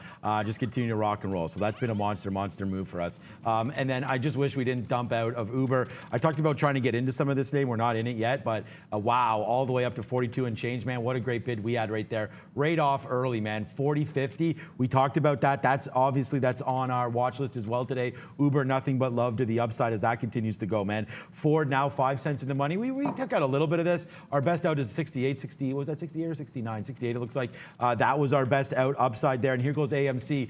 We did take a little bit off there at 35, just because, again, that was that sort of spot. So now we'll see if it can go even higher here to the upside as we watch AMC and see if it can get back to these 30 levels. And if it does, man, then we'll be back to Positiveville on this name. So let's see if we can get back there. We're negative on it. We took a beautiful win here and we were celebrating that. That was huge. And then all of a sudden, dump. So Dumpsville coming here on AMC. So let's hopefully it can hold out some of these highs and we'll see where we are in probably 5 or 10 minutes. Either we're going to take out those bottoms or I'm hoping that we get back to VWAP. I mean, again, like Neil mentioned, man, sometimes you got to put some trades on. So this is one that we're going to see about. And here we go. So nice little bump up right there again, back to those highs. I think they want to buy AMC. Let's see. And Hood about to take the 59 level. They don't want to try buy to take 59. If they break that, I'm gonna try a breakdown short on Hood. But I want to cover Penn just quickly. Penn and score. Penn moving to the upside here. So if you guys are watching the score, which is dual listed by the way, NASDAQ and trades in Toronto. It's like a cash and stock deal. So it is just going to move around with Penn National. Please do not trade. Like if you're trading score, you got to have a chart of Penn up. It's going to be the leading indicator, and that's the way it goes. You might not see us trade something like that, and there's that break of 59 on Robinhood. I mean, I'll always try to scalp a little bit out there. I got 58.90 on Hood as it went to the downside. But if you're going to trade score, you better be watching Penn, please. They're just moving lockstep together here, guys. So there was a bottom here at 58.50, and again, I probably chewed through that way too fast. So you take the 59 break, there was size there, you scalp some out in front of that low. Now that it's making a fresh low, gonna hang on to this one. The only one that's not, like I'm down on Robinhood, guys. You guys can see that. It was a ridiculously bad long off of the open. But this one that is Fastly, which again, I do it. Someone needs to just throw something at me. Every time I type in Fastly, I keep putting NASDAQ and it's New York. It needs to really go. I mean, it's finally putting in a bit of a wedge and stabilizing at 34.50, but I am not, reiterate, I'm not averaging into this trade. I took the break at 35. This is more of like a hold style thing. This is not a scalp trade. I don't even have offers out. This is either breaking the low of the day or it's going the $1.50 in the money, getting me out in front of that set 37 level, and then we're pushing and filling in some of this gap. So that's the nature of the game here. I'm not changing the plan just because it's barcoding, but at some point, this needs to get off its schneid and go with the rest of the market. What is working, and we'll do this, is ENSC. That continues its flush as we try to load up here. There we go. Continues its flush. I just got some shares out in front of 470. It continues to the downside. Last entry was up here, but I mean, look, I got in on the pop and then said I'm adding to the position. So it kind of, these are two real trades. One's a 930 rollover and the other one is 537 breaking. So it's like cover the first leg of the rollover trade there, but I also want to get in on a break. So it's kind of seemed like, why would you get in and out at the same price? It's because it's two trades in one. Algos do it.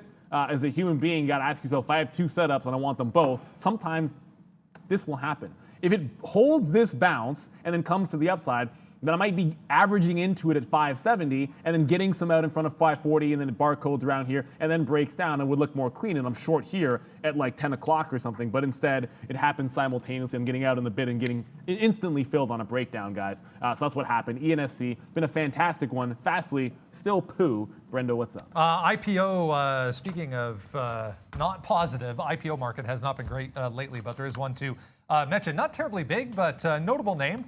Anybody that has a Weber grill at home, they're coming to market today. 797 million raised. They sold 17.9 million shares at 14 apiece. So 15 to 17, I just checked, it's indicating 15 right now. So a smaller but notable, guys, IPO today. Yeah. All right. Companies I've heard of that IPO for 500, Alex. Weber, why not? Yeah, finally a name that we've heard of. Yeah, good call on that one for sure. Yeah, we'll watch Weber as they're going to come to market, but again, not a big premium there, right? So we talked about that as well. So be very, very careful with that one. Okay, just looking to see what's happening here. We do have MVIS to the upside. We did take Robinhood one more time just to see where we go from here. So that's going to be one of those things here for Robinhood that, again, like who knows where we're going to go. I've already taken some baths on this name, so it hasn't been pretty for us on Robinhood, but we'll see now. I mean, we have a long back 59.50. Look where we just got out, 58.50 on that drop. So that was a horrible out, obviously, as you guys can see. So we will wait to see what happens now with Robinhood. It's not great. So to the downside, maybe more downside. I just wonder if, there we go. We took it, there we go. Finally got some out there at 60 for 50 cents. Wow. But I think we got to turn into scalper. If we were scalping this thing, it would be easy, but we're waiting for that home run. So that's why right now having some issues here with Robinhood waiting for big moves. It should just be a scalper's dream right now. 22 million shares and lots of levels hitting, you know, keeping it. It's like 60 long, bang, $3-4. It's just holding out for that home run hasn't worked out very well here on Robinhood, guys. Yeah, I mean, for me and Robinhood, I actually just got into some short off of 60. And the only reason I played this 60 level is kind of look at that shelf here at 60 even. You had a pre-market bottom at 60. Remember, we talked about that actually in the preparation of the show. So when I scalp some out, I get back into that amount. I have the more aggressive R stop orders. If you ever see like the turquoise above when I'm short, like that's just a different style of stop order, which actually paints. So you can see that I do have a stop that's pretty aggressive up to 60.60. If 60 breaks, I'm out. And it'll be, thank goodness we took some out, but then we reload and we'll take a hit on that. So Robinhood, if we break 60, I'm out. Good for Sean, bad for me, hands off, because it was my stop filling right there. You can kind of see it. I'm pointing at my screen when really you can guys see it right over there. So stopped out on Robinhood. Thought it was breaking down. The trend is still pretty good, but on a breakdown trade like that, I'm going to be getting in and out rather quickly. Usually I have tighter stops. And then if I want to extend into it and think it's going to be a downward trend, I'd rather be shorting pops when I'm playing a trend in that regard. So we'd be looking back at like a 62 and then maybe a 64 as well. Yeah, Robinhood, tough, like just a tough name today, man. Like Neil gets stopped out there and like now it's just like chilling out. Like it's just so stupid. Like I got stopped out at some pretty ridiculous prices there on Robinhood. So let's wait to see if it goes back. Like I said, maybe 61.50, maybe something to look at there. But other than that, man, Robinhood just continues to be a disappointment for me today. MVIS, but that's not a disappointment, right? So there you go. So a nice little trade here on MVIS. Really happy with the way that one's forming out for us, up to 14.80.15. We did get that reload down there, and we talked about that. That was a great one. Now nothing but love for you, MVIS to the upside. So good trade there. The Score Media is moving up on. I got this one for you. Head news. Go ahead. Yeah. It's not Bitcoin. It's the only one we have because we haven't actually made a congratulations for any other coin there. But anyways, Ethereum through the top, making a bit of a breakout there, guys. I know some people in the morning were talking about SOS, and I was like, I don't see it. I don't know what's going on. Because usually when there's a move upside, I'm thinking short the pop on SOS. There we go. But basically doing absolutely nothing is what I kind of wanted to get at here. And the other one was BTBT, which I think is a solid mover and certainly one that's worth the day trade. And the only reason I kind of bring those up, I mean, Ethereum made that push. I don't know where Bitcoin is. I think it's at 39. But BTBT makes that test of the high and starts rolling over. I didn't want to step in front of a freight chain, but we did mention this is at 14 level previously. As it tries to push into that 14 level, it stopped shy yesterday. I was waiting for 14 yesterday and never got it. It turned to 1360 twice.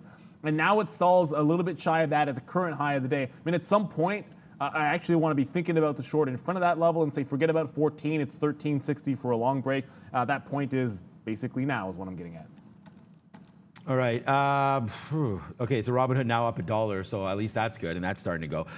Okay, so Uber, check back in. A nice little top there at $42.50, or sorry, $43. Yeah, so that's, again, I mean, right into that number right there. Almost putting the stock, actually is putting the stock back to positive. So Uber now back to positive there. 43.50 turns that thing around, so maybe that's going to be a good level for them right now. 42.50 on Uber.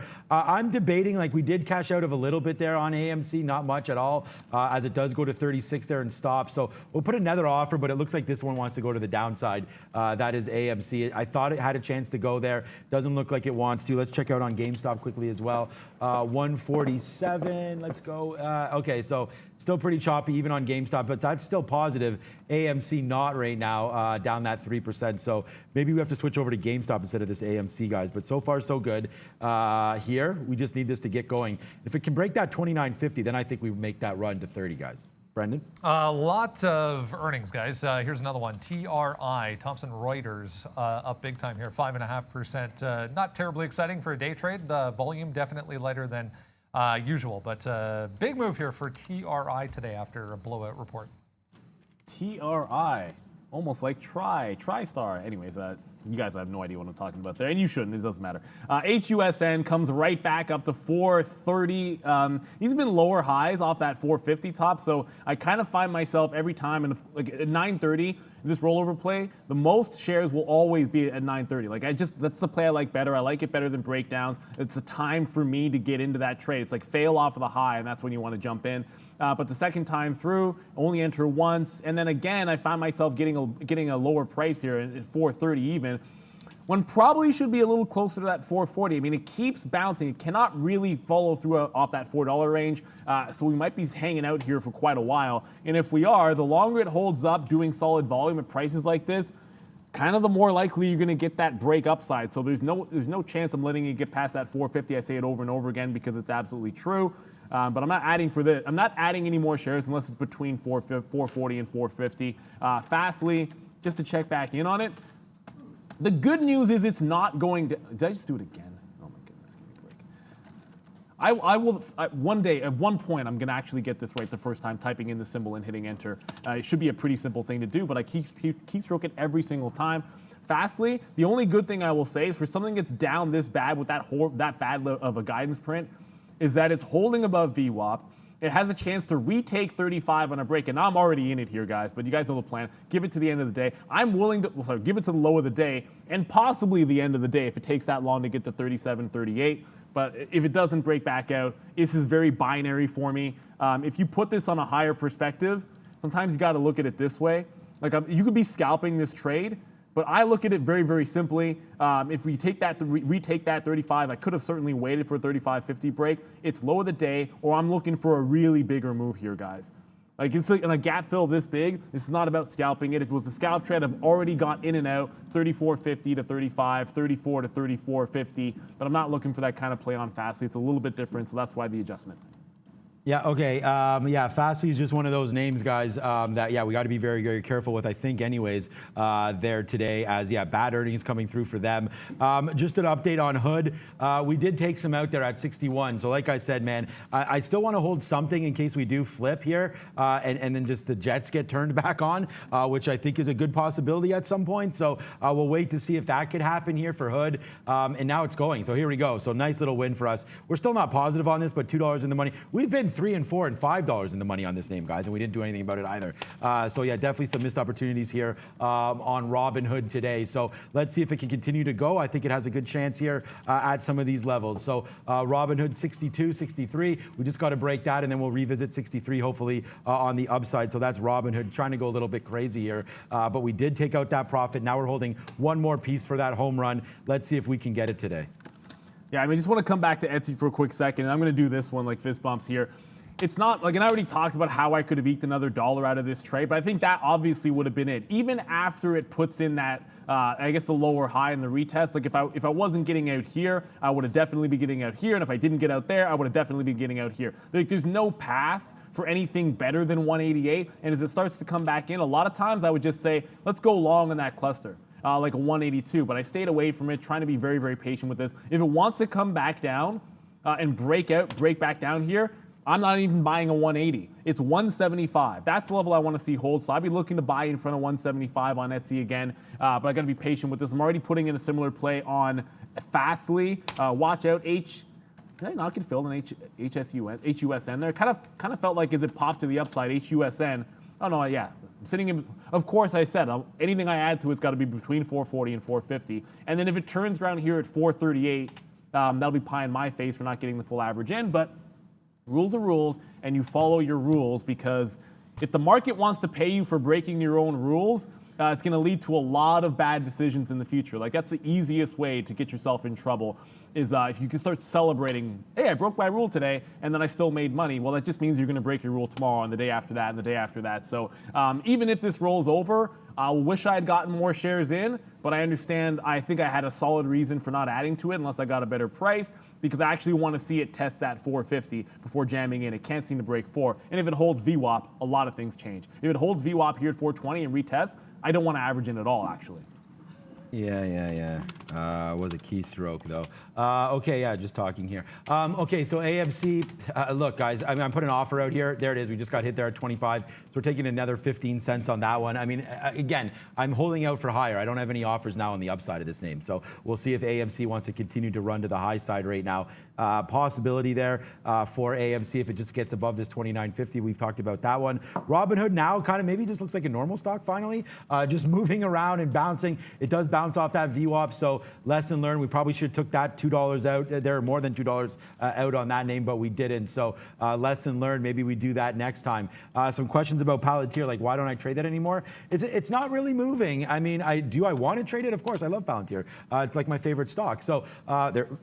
Refresh, please. But right now, just to talk about it, it's not doing anything. I mean, that's a nice move for sure. I mean, it was a good move today, but look, oh no. I can see that I already have the thing of death here. So let's call up this right quickly. This is what I'm talking about. It's caught in an area. Like, I'd like to see this kind of move out of here. 2180 to 2250 has kind of just been the top. There's the bottom, there's the top, there's the bottom. Like, it's just back and forth and around. So if Palantir can break out, then we can get on that name. So that's going to be a good one. And by the way, we just said breaking out. What about AMC? Looks like it's starting to go now. 29.50. There it is. That's the call that we wanted. So AMC now nicely in the money. 50 cents. Let's take out a piece. Nice. Get going, AMC. I mean, I'm only gonna say this because like I find it jokes. It's not that funny. But Ethan Allen, this is not Ethereum. Ethereum making another push to 2,800.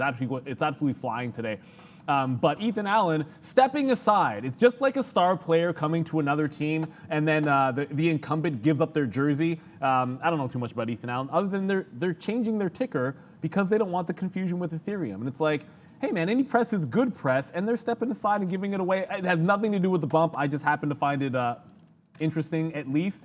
Ethan Allen stepping aside. I've never actually heard of that because Ethereum obviously is not listed. It's not like ETH is like some kind of a symbol in like Germany or Paris or Toronto or anything like that. They just happen to be making the move anyways, guys.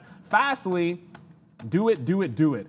If Fastly can, why am I looking at the daily chart? If Fastly can finally go, I like Etsy, I like Fastly. The setup didn't happen for me on Uber. I'm glad Sean got it. Setup didn't happen for me for Uber, but it did for Fastly. It's now making another test the upside, trying to push on volume. So this is now that 35 level. Even if it comes up here and fails back into VWAP, still doesn't change the plan, right? Like, it's just, to me, this is a hold all day or break the low kind of a play. So as it approaches the high of the day, a lot of times you would see scalps them out in front of 35.50. That is not the way that I'm approaching this. I still don't even have offers out. I want to see what it does here as it approaches like 37 even. That's where I'd look to take the first leg off. Robinhood, which has been a garbage for me. I finally thought we'd have roll into a short. It's now testing back up to VWAP. It's still in a bit of a bearish pattern here, but I need to see it start to roll over before jumping back in and shorting this particular name, guys. I'm just going to stay away from it until I see like an A+ style setup. Nothing I've seen yet, except for the initial long off, like this long off the bottom, probably should have been one, and one that we could have dug into. I didn't off of that 59 level. But that little fade play would have been fantastic as well off the high of the day at 66. That might be the next thing I look for. See what happens at 66. You guys are going to Brendan. 10:20, small cap recap.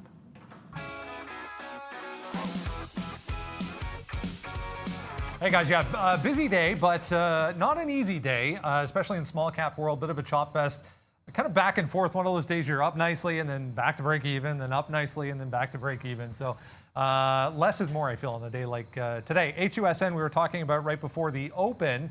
I mentioned 450 up here, a line in the sand if you want, if you go to the daily chart. So it really hasn't done much. We're just kind of chopping around here between 390 and 440, 450. It's been up here a couple of times. Gave you a couple of shots, but volume already dying off. So not terribly excited about HUSN anymore. ENSC, probably the easiest one of the day. 580 was initial support on the pullback, so I was using that. Tested it a couple times here, and then 610 was resistance above that. We're down at 460 now, 470 for ENSC, pretty self-explanatory. And then MVIS, I didn't buy this move back to the upside. The way it stuffed back through VWAP kind of sold me on the short, but that obviously didn't work. I'm still long on MVIS up to 15, guys. Back over to you. And a name that you mentioned to us before, still doing pretty good volume, making some moves here, breaking the high of the day is this ZY. Now it halted at 930. It took out this hull price, which, I mean, it probably shouldn't have got off my radar just because it took out that hull price because it immediately recovered here at 11. Now breaking through high of the day at 1350, or at least attempting to. There's the higher time frame look. I mean, the daily chart didn't fully load, but just to give you an idea of what this stock has done in the past and a bit of the bounce that you're seeing here in ZY.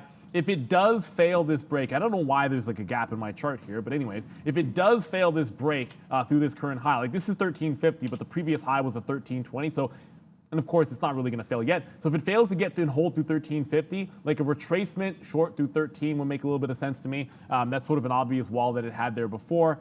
For now, I'm basically sitting this one out. I kind of missed an opportunity on that halt, but the fact that it halted once to the upside tells me that it can again based on liquidity. Don't get suckered in by like 30 million in volume. Understand that this thing can halt in a second. Like it's not trading on level 2 like a stock that is super liquid. At times the spread opens up a little bit. So if it takes out that 1350 again, fair enough. I'll look for a halt entry style trade. Otherwise, I want to break down. If it cannot hold 13 even, I think it could be a short and then give that to the high. Okay, we'll do, yeah, I mean, lots of good ideas here today, so. Including some of these dip buys, man, like on AMC here today. Good buys. Now we go back to the upside. So now we have, and again, you got to take risks on some names. And unfortunately, this one did test that 29 level that we didn't like. So that's, had to get us out. But look how good that was, man. It held, right? And then when we saw that, we went back into the long. So we got flushed out there. You take the loss and then bang it right back to the upside. So a good trade here on this name to the upside. So we're cashing that in, that 65 cents in the money. And then we're still down on Hood, man, because some of these breaks, like, wow, what bad outs. Like, this is not something here that I'm going to be putting on a Christmas card or anything, how this was traded today. But 62.50 now for Hood. Like, good trade, man. We're in the money finally on this one, $3. So that's good. And then MVIS on the reload appears to be pretty good as well. So we're happy with that one, up to 14 and change. Brendan talked about that trade as well on his small cap recap. That was a good one for everybody today.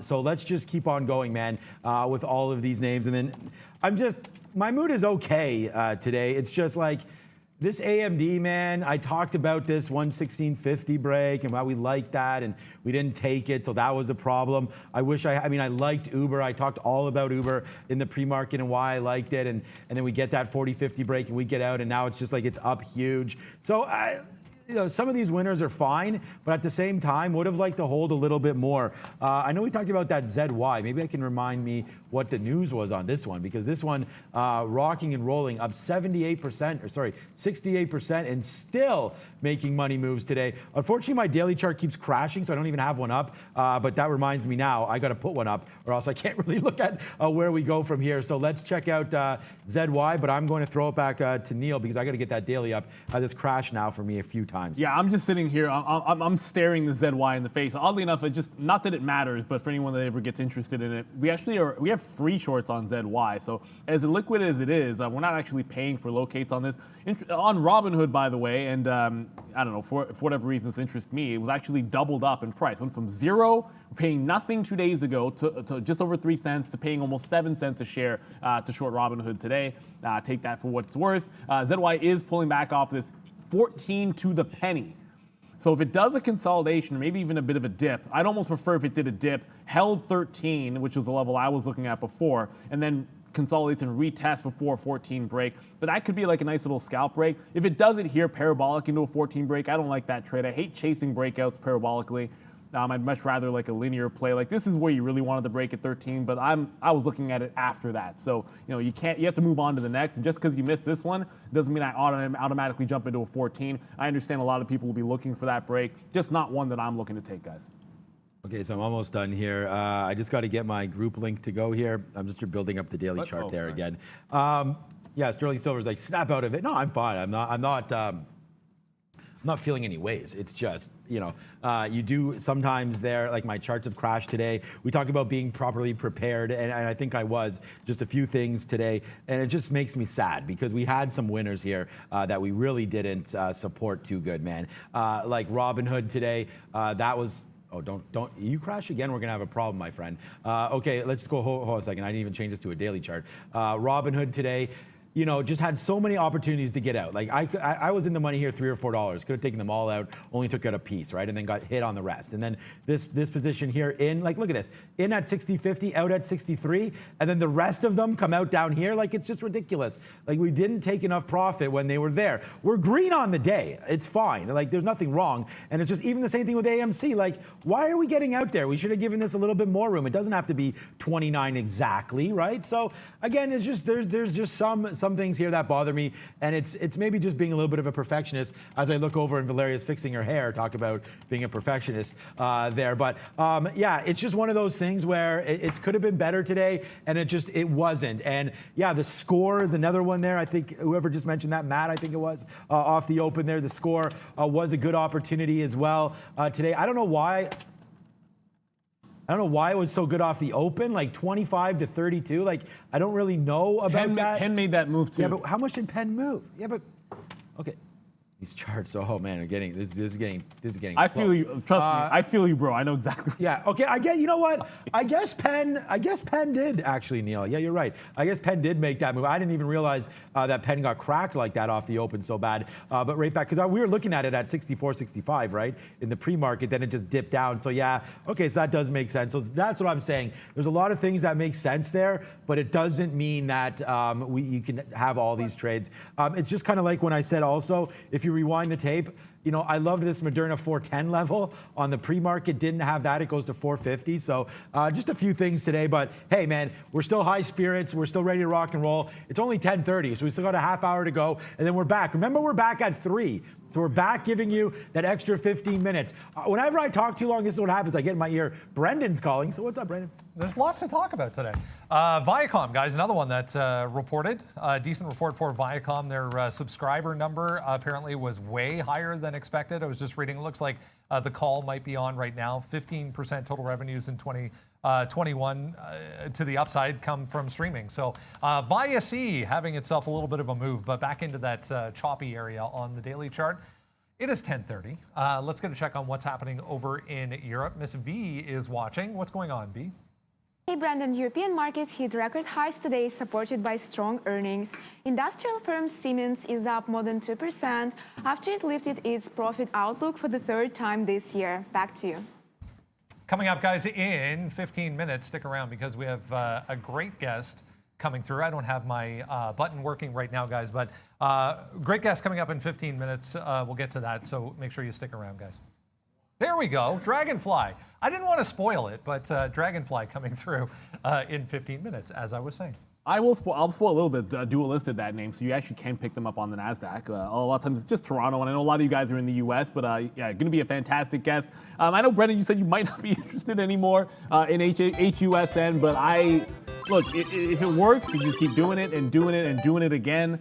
LL Cool J, great song, by the way. Anyways, I just got some out in front of 415. Now, you get a flush like this, you can't look a gift horse in the mouth.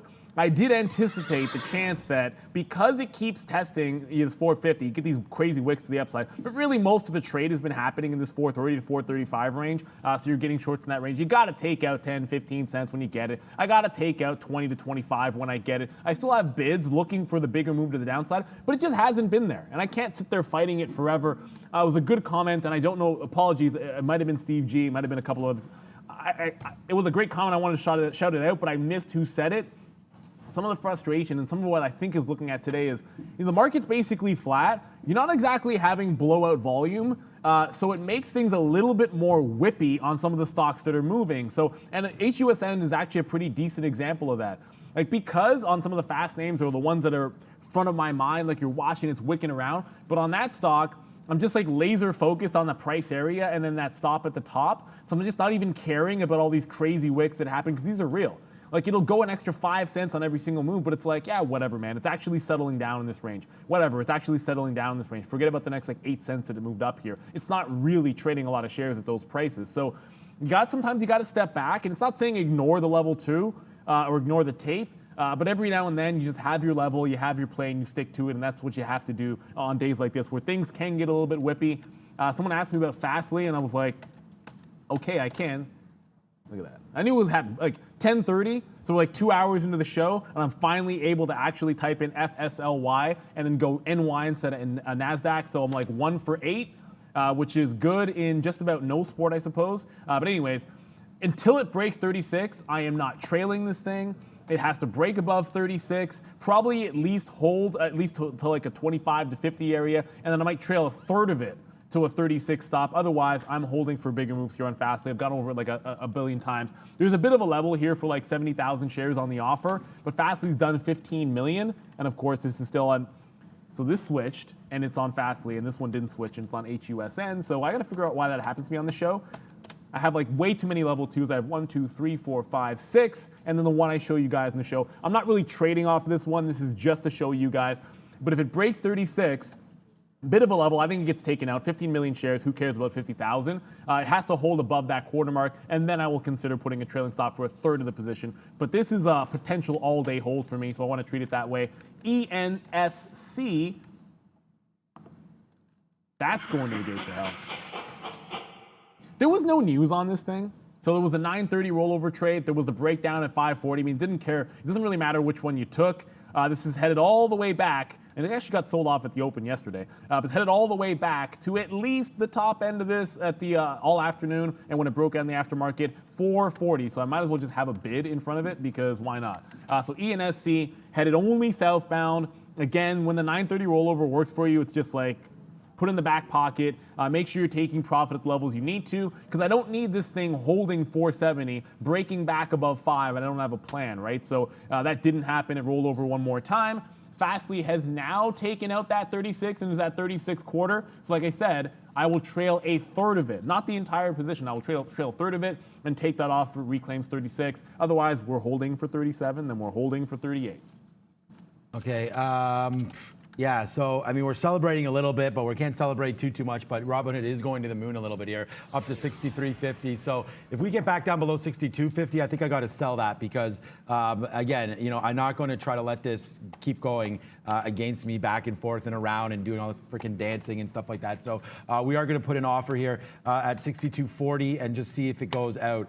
If it does come to the downside, we'll take that out about 62.50 break right here. So we'll get out if that goes. Right now, we're in the money, $1 higher than that. This is a $4 win right now, so we're pretty happy with the way this is pairing off Robinhood. So nice move to the upside, and it's still going. So let's go. It's crazy that, you know, I favored the long, and it's going to be a negative name for me today. It's just crazy, but that's what happened. I've already gone on that rant a little bit today as well. So let's skip it. What about Ford? Hey man, we'll do that. We'll punch Ford in the mouth. Bang, right there, Ford. What up, Ford? Nice little move, man. Average. We talked about that off that horrible number yesterday from its friend General Motors. I guess no friend, no more. But General Motors right to the upside. Sorry, Ford to the upside, that 3.5%. We bought it early, man, right there at 65, and then we bought it again because we believed in it, and we were going to hold it back to 50 there. So a nice little move upside now for Ford. We should start taking some of this out. Well, we already have.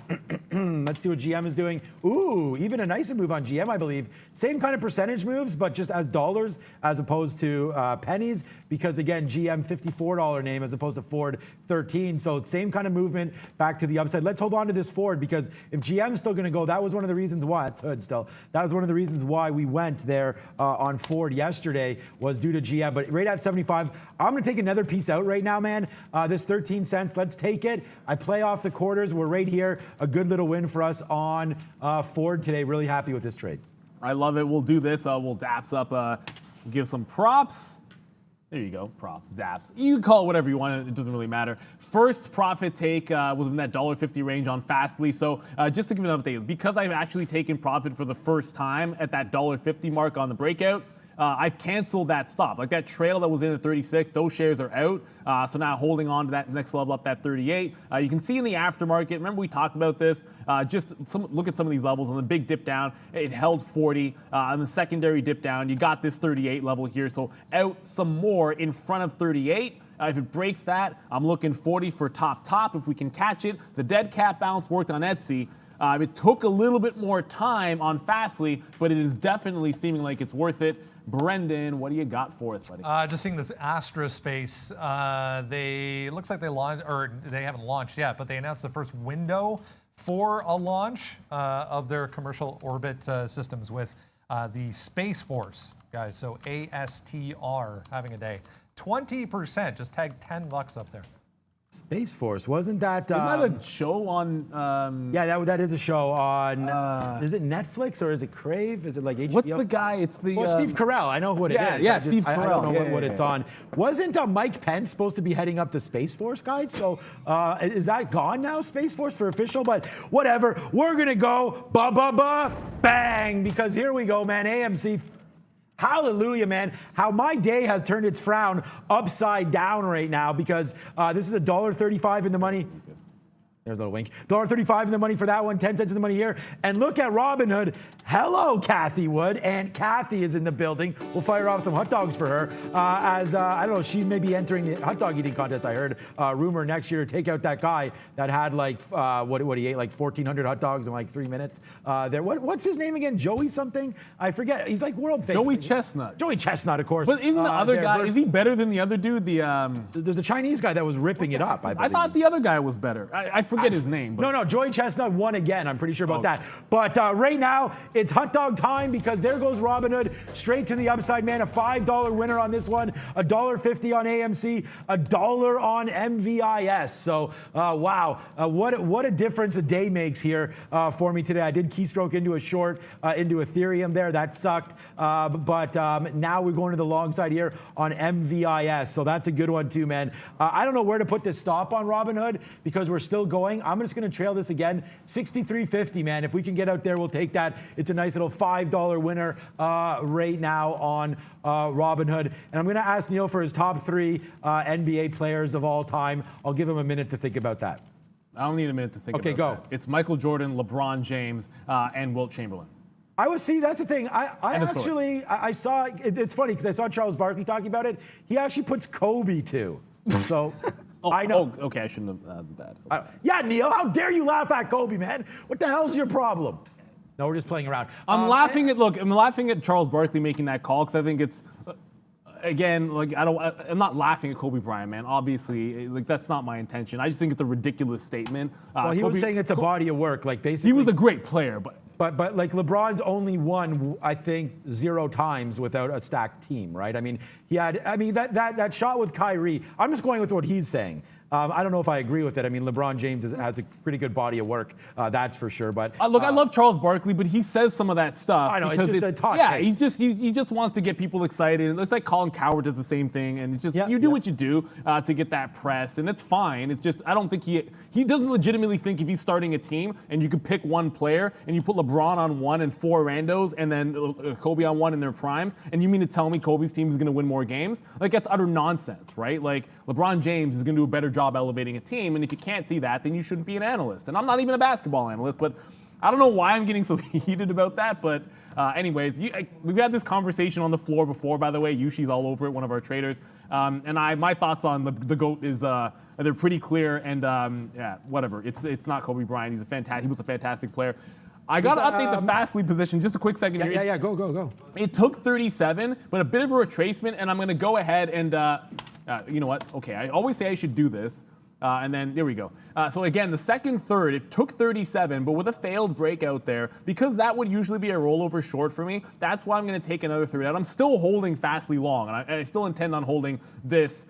Now back to break even, by the way. So because it did make this turn at 37, I wanted 38. The last third is break even. Otherwise, we're still targeting at least that 38, if not that 40 level. I'll keep adjusting my trails, but Fastly, this is a longer time frame trade. That's why we did it this way. Brendan is going to give you the sector watch, and we're slightly up, although it tells an interesting story. So I'm interested to hear what you got to say here, because it's one that's dragging us down here.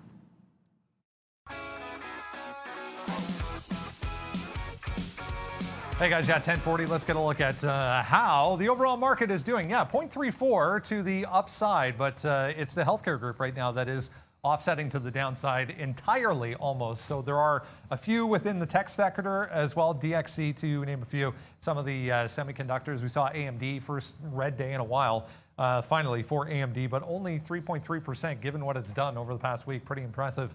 But yeah, it's all about these guys. The healthcare group, the entire thing in negative territory, offsetting, or pretty much, anyways, there's a few little ones here, but pretty much offsetting a lot of positivity coming from consumer discretionary outside of Etsy, down, 9.1%. eBay getting dragged down with that, 2.1% to the downside. Look at the retailers, though. They're all in positive territory. All of the travel names bouncing back nicely as well. This entire group up 5+%. The cruise lines, the hotels, even the gaming names in here as well. There's Expedia as well, 3.6%. There's Gap, 4.8%. I mentioned BBY here, Ulta Beauty as well, 2%. So some of the retailers helping to offset to the upside. Other side of the board here, we have energy stocks, communication stocks as well. Viacom, I saw as well, having a nice day off of earnings, 5.5%. Fox getting dragged along with that as well. 5% for Fox. Down here, the real estate group as well in positive territory, along with utilities. But as I said, outside of healthcare stocks here and a few from the tech sector, this number would be a lot higher, but 0.32 for the market, guys. Back to you. So apologies for this, and obviously I got a little worked up with the basketball conversation. BTBT actually broke that high, right? So I got in. I actually realized that I intended on going short and flipping into a reverse trade because I didn't take the short first. I ended up with too many shares long, so I take a third off. Instantly took a third off just to say, okay, well, this is what I actually wanted for the long. I scalped some out in front of, remember, yesterday's top, that 1360, and then there's that 14 level also looming. So I'll get some more out in front of that 1360 again, and then if it breaks, look to see if we can't hold into like the quarters and then that 14 even, because 14 is where I kind of feel like the short is going to be. I should always kind of show you on the higher time frame. And you have this cluster when it just started into that move down to $3 on BTBT. It's just a bit of a technical level here at that 14. So I'm just looking for that to be the top instead of what would be the current high. Okay, yeah, same thing for me on all of that talk, guys. Let's just keep on cruising here. Look at Robinhood right now. So, I mean, this is $4.50 in the money. We're going to use $63.50 as a stop there. Great long, man. We're $4.50 in the money. So that's a good one. We're still holding on to MVIS. Not really sure where we're going with this one. I don't mind MVIS right here, but it's not doing a whole hell of a lot. So it's just chopping around 15. Brendan talked about that level. We should have got out when it was up there. And that's a name that's moving around. I did want to check on quickly on NIO. We actually haven't looked at that yet today. This is a name that normally every single day I'm on top of this one, and today we haven't been. So apologies for that as we'll look at NIO right now. And that's just upside again. It does that. I didn't really need to see this because now I'm even more upset because it's doing that same move again, man. We take the long every day on NIO on these dips, right? It doesn't show yesterday's trade, but I mean, yesterday didn't have a dip. The day before that, there was oh, there we go. Yeah, there's like, look at that. There's the day before, a nice little dip on NIO straight to the upside, happening again and again. And I just feels bad because we should have had this trade today on NIO. Congratulations, anybody that did have that. That's a good one. And there, finally, guys, the roller coaster ride is now over on Robinhood. We'll see if there's another spot that we can get into, but $63.50 for a $4 winner. So we'll spin the money around. It's not been a great stock for me today. I've talked about that, but Robinhood today, nice little win on the back end there. So made some money back, but a horrible start there on Robinhood. So I'm not trying to fool anybody. We're not up on Robinhood today. Hard one to go. AMC, we're clawing back, and that just continues to rip up. So we'll see if that can go. I'd like to get this above 31, and then that's where we'll talk about AMC a little bit more. But this one now $1.70 in the money on AMC, so I'm happy with that.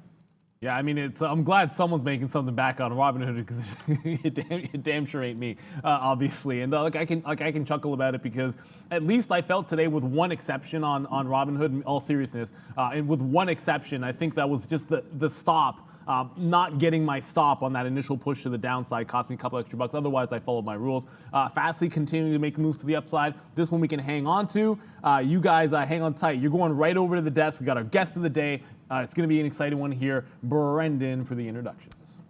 All right, guys, thanks so much. Yeah, the drone industry has been exploding over the past couple of years, as we have all seen very, very well. Dragonfly has been a leader in the space for more than 2 decades, and we're thrilled to have CEO and Chairman Cameron Chell with us today to talk a little bit about the company and tell us a little bit more about why, Cameron, this space has become so popular, as we said, over the past, I mean, it feels like maybe 10 to 12 months, but at least the past couple of years.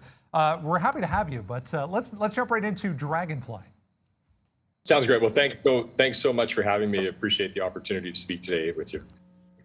Yeah, DPRO recently graduating to the NASDAQ as well. Tell us a little bit about the company and where the actual concept came from here.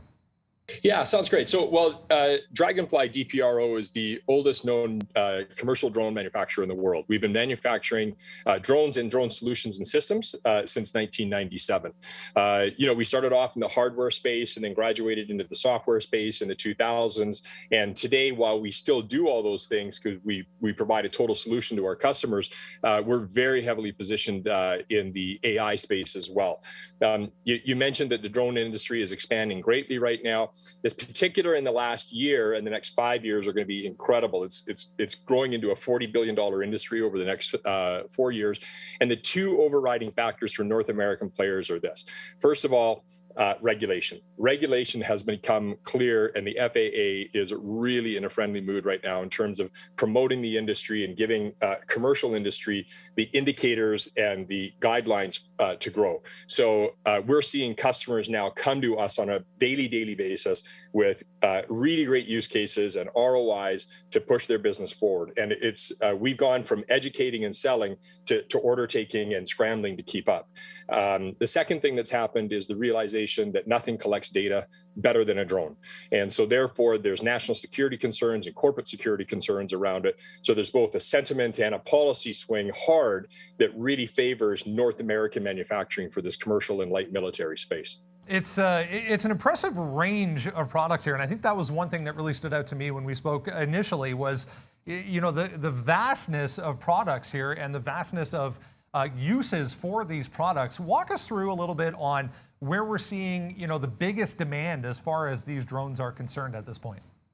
Yeah, so the drone industry now is really in 2 buckets that are completely enmeshed. And if you're going to be the leader in the drone space, which is our stated goal in North America, you need to play in 2 areas. One is delivery and the second is data. Now, we're heavily embedded in data. We've got an incredible AI bench, and we develop some of probably, I would say, the most advanced sensors and data for our customers, whether they're in forestry or light military or public safety or whatever the case is. And then the other side is delivery.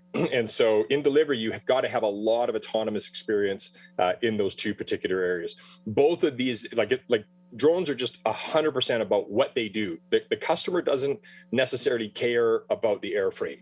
The hardware fascination is over. It's really all about what is this going to do for me? Is it going to get my package there sooner? Is it going to reduce my costs on labor? Is it going to deliver to me environmental data or some sort of inventory data or something that a human couldn't do in some way? And certainly that's what drones do. And that's why we're seeing this explosion in the market. We've been waiting 20 years for the promise of the drone industry to happen. And while we've been a contract manufacturer for the most part for the last 20 years, 2 years ago, we decided to really push into the commercial product and brand space. And it's because our customers are pulling us there. It's game on. You mentioned briefly there the government and safety side of things, and I think it's important we kind of make the point here that the customers come to the company and essentially tell you a need, and then you fulfill that need with a drone. So it's very customizable in that sense.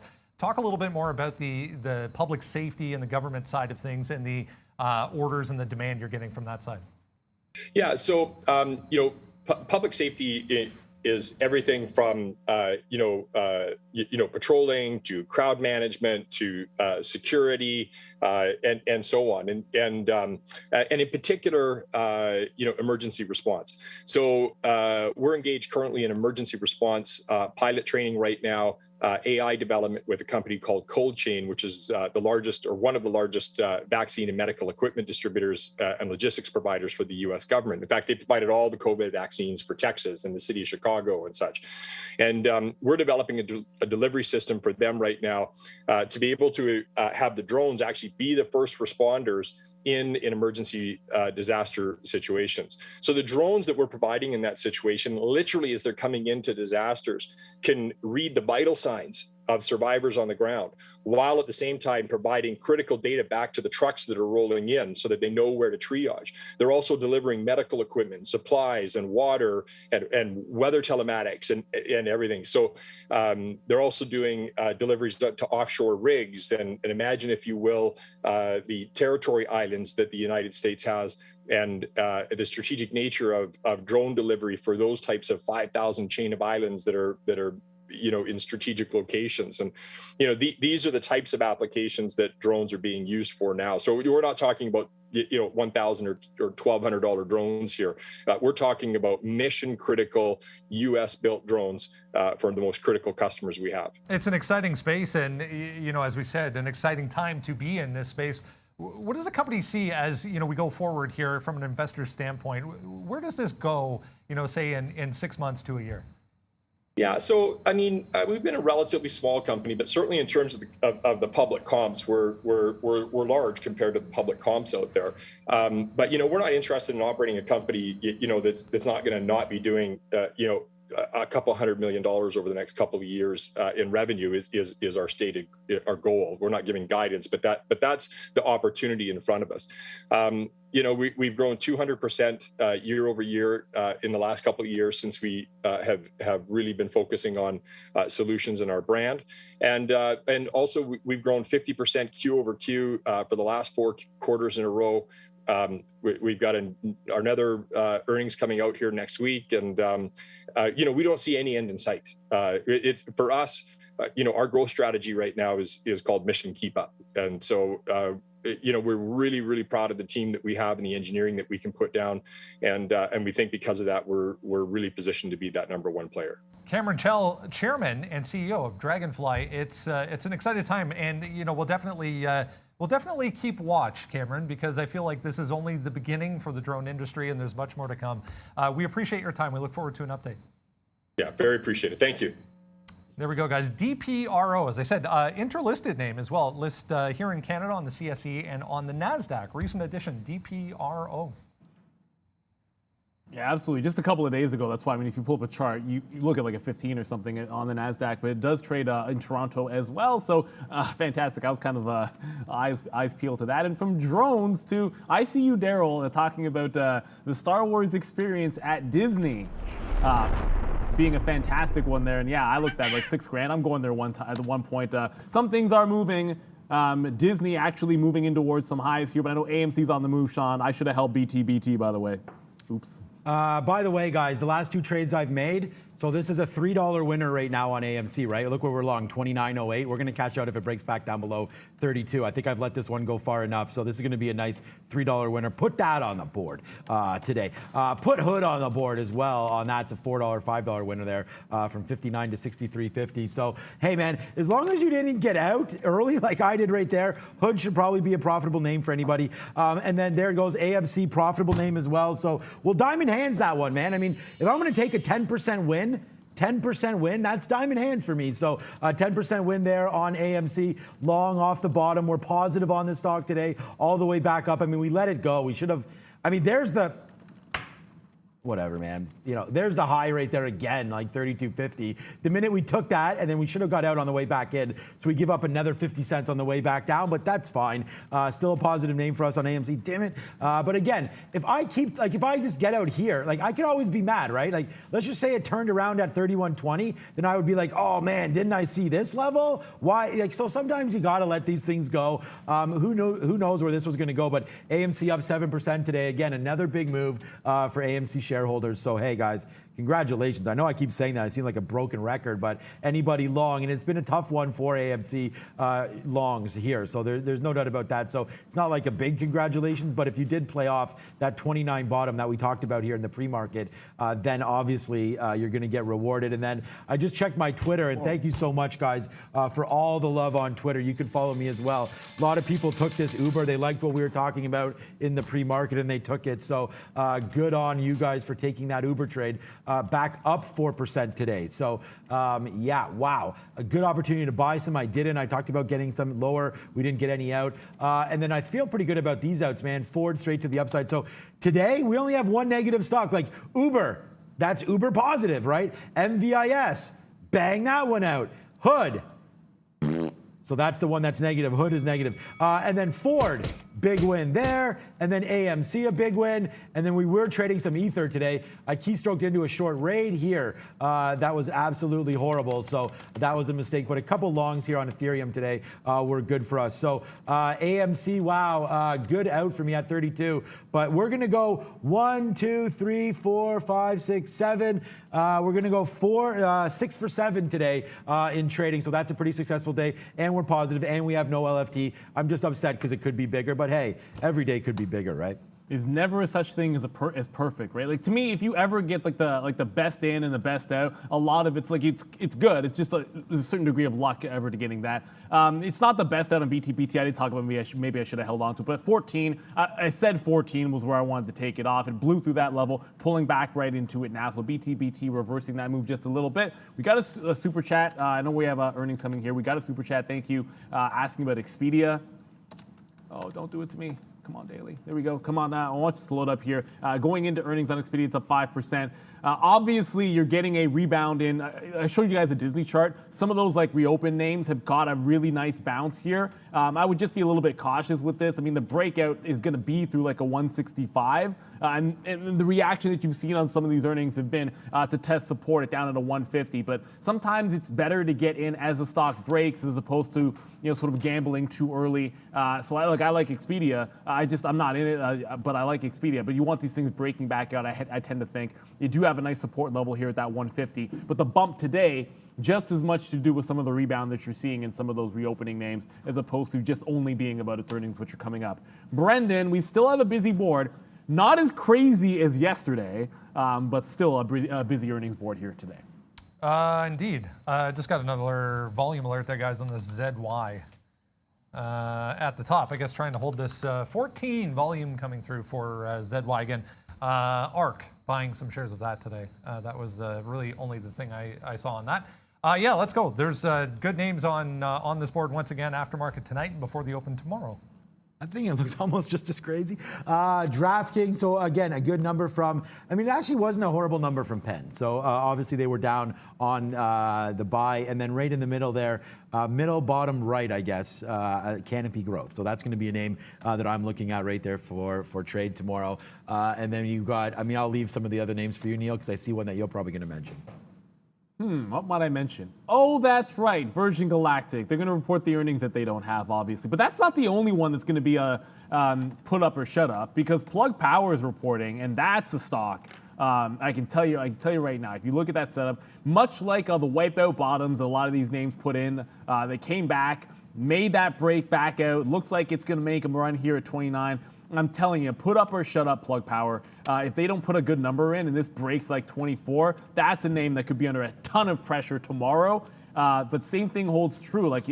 I'm looking for this. Might be that type of play where if they get beaten up, you could get that one of those quick little bottom wick reversal kind of things, or catch a falling sword. But Plug's under a lot of pressure. Virgin Galactic, we've gone over like a dozen times here, but Plug on that is interesting. Oh yeah, I see what national data is because it's always on my screen before you guys do. But let's just say my favorite place to eat in Toronto is the best in the city, if not the province, for these, Miss V. Oh, wow, Neil. Hey guys, I hope you're having a great day so far. By the way, I just want to remind you to like this video. Guys, don't leave if you didn't check that your thumb is to the upside. Like button needs your attention, and we really need your support because we work hard daily for you.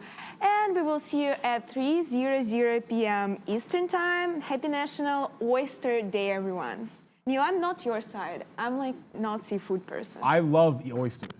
Oh my goodness, like my number one favorite place to go in the city of Toronto is Rodney's Oyster House. It's unbelievable. When we opened back up, like the first place I went down to grab something was actually at Rodney's, which it kind of always is. I cannot wait to get back there again. Oysters all day, every day, especially if you can get them at the coast. Man, I love going out east. I could probably go on and on about it.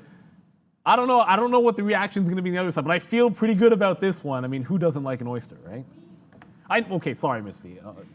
Yeah, I mean, I already knew it was National Oyster Day because the wife already messaged me, so you know that we like it as well. And you don't need to ask Brendan. I already know the answer is going to be yes. Is that correct, Brendo? Absolutely. Hell yeah.